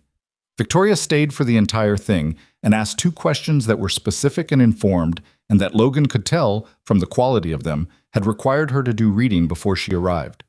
Afterward, in the hallway outside the conference room, she stopped next to him while they were both putting on coats. "The checklist revision they're proposing for Section 7, she said. "The modified equipment documentation requirement. Is that going to be adopted?" "Probably within 18 months, Logan said. "These things move slowly." "Slower than it should." "Yes, but it moves." He paused. "Why are you on the working group?" She looked at him. "Because someone should be." "There are a lot of industry working groups," Logan said. "People don't usually seek them out." "No," she agreed. "They don't." She finished buttoning her coat. "I've been thinking about what you said in the Hargrove meeting, about those systems running in integrated configuration and the inspection window closing." She looked at him directly. "I've been thinking about it more than I expected to." Logan was quiet for a moment. "That's probably useful," he said, "for what you do." "It is," she said. "It's also uncomfortable." "Most useful things are." She looked at him, the same look she'd given him in that emptied conference room, the one he still couldn't entirely categorize, the one that had something genuine in it that didn't have a management purpose. "You don't seem uncomfortable," she said. "I'm uncomfortable regularly," he said. "I just don't wait for it to stop before I do things." She considered this. Then, in a tone that was more personal than anything she'd said to him in any formal context, "How do you do that, actually?" He thought about it honestly. "Mostly I think about what I'd regret more," he said. "Doing it and it going wrong, or not doing it and never knowing." He paused. "For me, the answer is almost always the first one. Doing it and having it go wrong is a problem you can work on. Not doing it just stays." She was quiet. They were standing in a hallway with a few other committee members moving around them, putting on coats, having small end-of-meeting conversations. Neither of them moved to join those conversations. "That's more honest than I expected," she said. "You asked directly." She looked at him for another moment. Then something shifted in her expression. Not the managed shift, the real kind, the kind that meant something had landed somewhere it hadn't been before. "I did," she said. They walked out of the building separately, which was fine and which felt like the right thing. The winter passed the way winters do, through itself, one day at a time, without asking permission. Logan settled into Brennan Technical with the specific satisfaction of someone who had found a place that required what they actually had. His first major project there was a safety assessment for a mid-sized manufacturing acquisition in the Southeast, which took 6 weeks and produced a report that found 2 significant issues the client had not been expecting and one that was minor. All 3 were addressed before the deal closed. Patricia Brennan told him, with the particular dryness she was becoming familiar with as her natural register, that the client had initially been unhappy about the findings and was now, 6 months later, referring them to other companies. "That's usually how it works with good work," she said. "Unhappy first, then grateful." He went to work in the mornings. He picked Maisie up from school on the days his schedule allowed it, which was more days than it had been at Apex. He ran 3 miles on Tuesdays and Thursdays, which he'd started doing in the weeks of unemployment and had kept up because it turned out to be one of those habits that helped and that he'd been neglecting for years. Maisie's November cardiology follow-up was the one the specialist had been building toward for 2 years, the one where, after the examination and the tests and the particular waiting room quiet that Logan had learned to exist inside without falling apart, the cardiologist had sat down across from them and said, with the careful precision of a man who had seen enough to know not to overclaim, "Everything we're seeing suggests her heart is doing what it should do. We'll still check annually, but I want you both to understand. This looks good." Maisie had said, "I know." The cardiologist had looked at her with mild surprise. "You do?" My dad's a safety engineer," she'd said. "He explained the data to me." The cardiologist had looked at Logan with an expression that was somewhere between admiration and sympathy. On the drive home, Maisie had been quiet for a few minutes, which was unusual enough that Logan had glanced over at her. "You okay?" he'd said. "Yeah." A pause. "I've been a little worried," she said. "I didn't tell you." "I know," Logan said. "You weren't worried?" He thought about the right answer to that, which was the honest one. "I was worried," he said. "I just didn't think being worried out loud would help either of us." She had thought about this for a moment. Then, "That's actually good reasoning. Thank you." "You're better at the reasoning than the Neptune moons thing." 95 moons, Logan said. She'd given him a look of genuine approval and turned to look out the window, and he'd driven the rest of the way home with something he didn't have a word for sitting in his chest. Something that was relief and gratitude and the specific complex love of a parent who has been scared for their child for a long time and has just been given, if not certainty, at least ground firm enough to stand on. February brought a project that put Logan back in the same professional orbit as Victoria Ashford. Not by design, but by the straightforward logic of a small industry.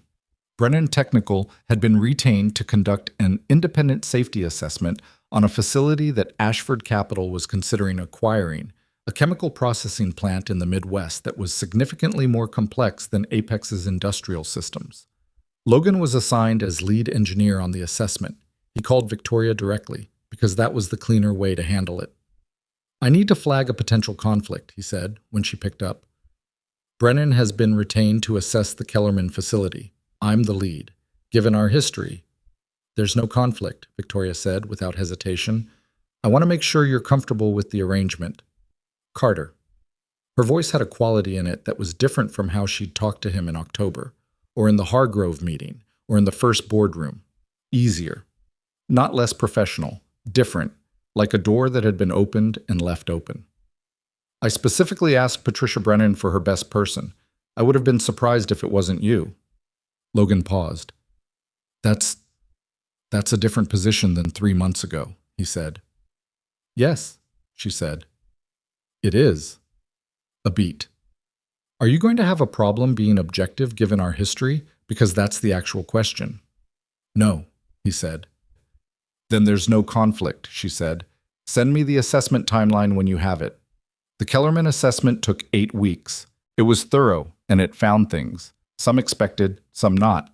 And it produced a report that was, Logan thought, probably the best single piece of work he'd done in his career, not because the findings were dramatic, but because the methodology was sound, and the documentation was clean, and the recommendations were specific and actionable in a way that left the client with a clear path forward rather than a pile of problems. He delivered it to Patricia Brennan first, per protocol, and then to Victoria's team. Victoria read it over a weekend. On Monday morning, she sent him a message that said, "I have 3 questions on Section 6. Available Tuesday afternoon?" He was available. They spent 40 minutes on the phone Tuesday afternoon going through her questions, which were good questions. The kind that meant she'd actually read the document and engaged with it rather than handed it to an engineer for summary. She pushed back on one of his risk classifications, and he explained his reasoning, and she said, after a moment, "Okay, I still think it's slightly aggressive, but I understand why you landed there." "You can note your disagreement in the record," he said. "I will," she said. That was the right answer, and she knew it was the right answer, and the fact that she knew it meant something about how she'd changed in the months since the boardroom, or maybe not changed, maybe become more consistently what she had probably always been at her best, underneath the pressure and the financial calculations and the habits that came from years of operating in rooms where softness was a liability. At the end of the call, she said, "Patricia tells me you're up for a partnership track conversation."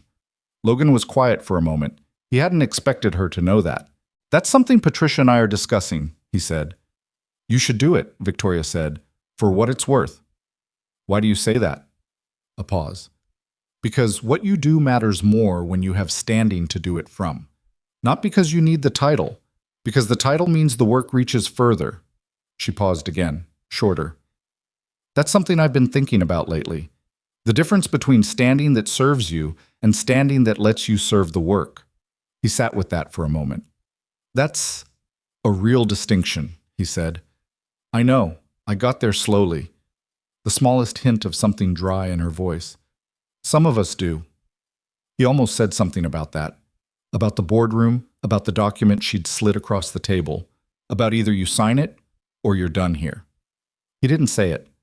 Not because it wasn't true or because it wasn't worth naming, but because they'd both already named it, in the ways that mattered, in the conference room, and on the phone, and in the hallway after the committee meeting. Naming it again would be a way of keeping it alive past its useful life, and neither of them needed that. "I'll think about the partnership conversation," he said. "Good," she said. Spring came the way it always did in this city, reluctantly, then all at once, the way the poet said about other things. By April, the trees in the park where Logan ran on Tuesdays and Thursdays were doing their particular April thing, and the mornings had lost the specific weight of winter without yet picking up the laziness of summer. And Maisie had started a new project, this one about tidal forces and their relationship to the shape of coastlines, which was ambitious for a third grader and completely appropriate for this particular third grader. Logan had accepted the partnership track at Brennan Technical in March. Patricia had outlined what it meant: an equity stake, a larger project portfolio, more involvement in firm decisions. And he'd asked the questions that needed asking, and they'd agreed on terms that were fair, and he'd signed the paperwork without hesitation. He told Kate that evening. "Partner?" Kate said. "My baby brother is a partner." "You're 2 years older than me, not 12. "In my heart, you are 12, she said. "This is wonderful, Logan." "It's good," he said. "It's a good thing." "Are you going to let yourself be happy about it, or are you going to do the thing where you acknowledge it and immediately move on to the next problem?" He thought about Maisie asking whether the new job was the kind where he got to be right about things, about the rectangle of morning light on the tile floor, about System 2's thermal readings stabilizing on day 3, exactly where the protocol predicted. "Both, probably," he said. "In sequence." Kate laughed, the real kind. "That's very you," she said. It was a Saturday morning in late April when the thing happened that Logan would think about later as the end of one chapter and the beginning of whatever came after it. He was at the park with Maisie, the one near the apartment, the one with the decent walking path, and the bench by the pond where he sometimes sat when she was feeding the ducks, and he needed 5 minutes of quiet. She was at the pond. He was on the bench. It was the kind of morning that deserved the word mild. Not dramatically beautiful, just genuinely nice, the air soft, the light even, the city doing its weekend thing around them. His phone rang. Victoria. "Good morning," she said. "Morning. You're working on a Saturday." "I'm not working," she said, which surprised him enough that he didn't respond immediately. "I'm at the industry working group breakfast. It ended early." A pause. "I wanted to call." "Okay," he said. Another pause. He'd gotten better at reading her pauses. This one had something slightly uncertain in it, which was unusual enough to be notable. "I'm presenting at the Regional Safety Conference in May," she said, "the one in Cincinnati. I've been asked to talk about what Apex changed after the Meridian situation. The oversight framework, the escalation protocol, the inspection standards." She paused. "I'd like to include the full story. What actually happened, what I got wrong." Logan watched Maisie at the pond, who was having what appeared to be a negotiation with a particularly territorial duck. "That's your call to make," he said. "I know. I'm not asking permission." Another pause. "I'm telling you because it involves you, and because you deserve to know that when I tell it, I'm going to tell it accurately, including the part where I used your daughter as leverage in a boardroom and you walked out anyway." Logan was quiet for a moment. "You don't have to do that," he said. "No," she said. "I don't. That's why I'm going to." He thought about what to say to that, and found he didn't need to say much. "Okay," he said. "I was also going to ask," she said, and the slight uncertainty was back in her voice, more present now, "if you'd be willing to be listed as a contributor in the presentation materials. Not for the attention.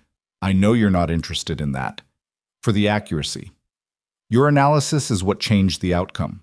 The record should reflect that." Down by the duck appeared to have reached some kind of agreement with Maisie, because she was now feeding it pieces of bread from her pocket with the careful seriousness of someone conducting a diplomatic transaction. Logan thought about what James Whitfield had said. The man knows what he's doing, about Dr. Osie's one-page review, about Patricia Brennan saying that took courage, doing it the right way instead of the loud way, about Harriet Voss in the board meeting asking pointed questions and writing notes in her small, precise handwriting.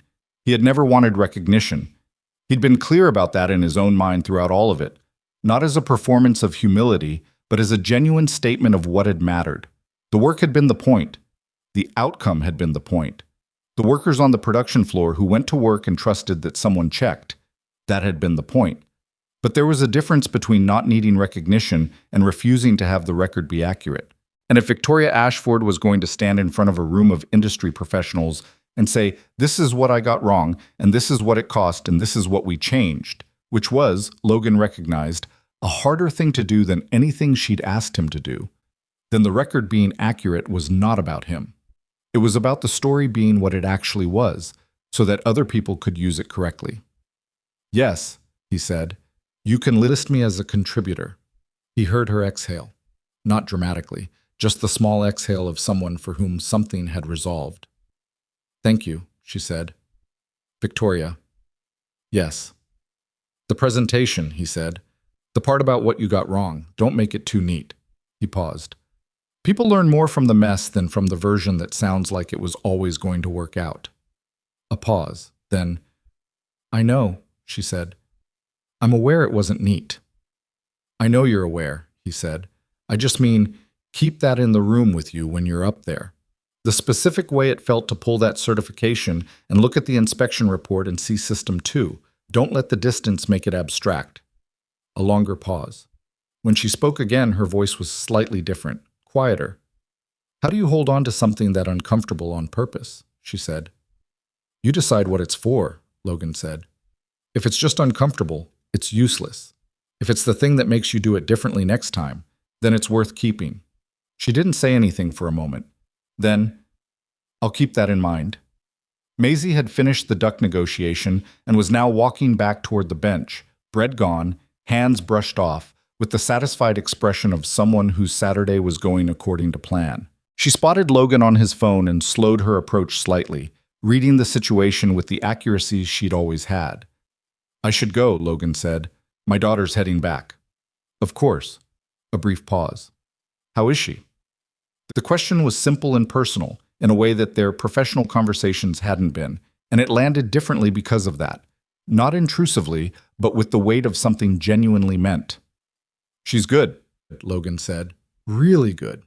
He watched Maisie come up the path, squinting slightly against the morning light, her hair doing what it did in any kind of breeze. "She's negotiating with ducks." Victoria made a sound that might have been a laugh. Brief, quiet, real. "That sounds like a useful skill," she said. "She's going to need it," Logan said. "She's thinking about aerospace engineering." Of course she is, Victoria said, and the warmth in those 4 words was unguarded in a way that surprised him slightly, and then didn't. They said goodbye. He put the phone in his pocket. Maisie arrived at the bench and sat beside him with the comfortable closeness of a child who had grown up knowing her father's shoulder was a reliable thing to sit near. "Work?" she said, nodding at his phone. "A colleague," Logan said.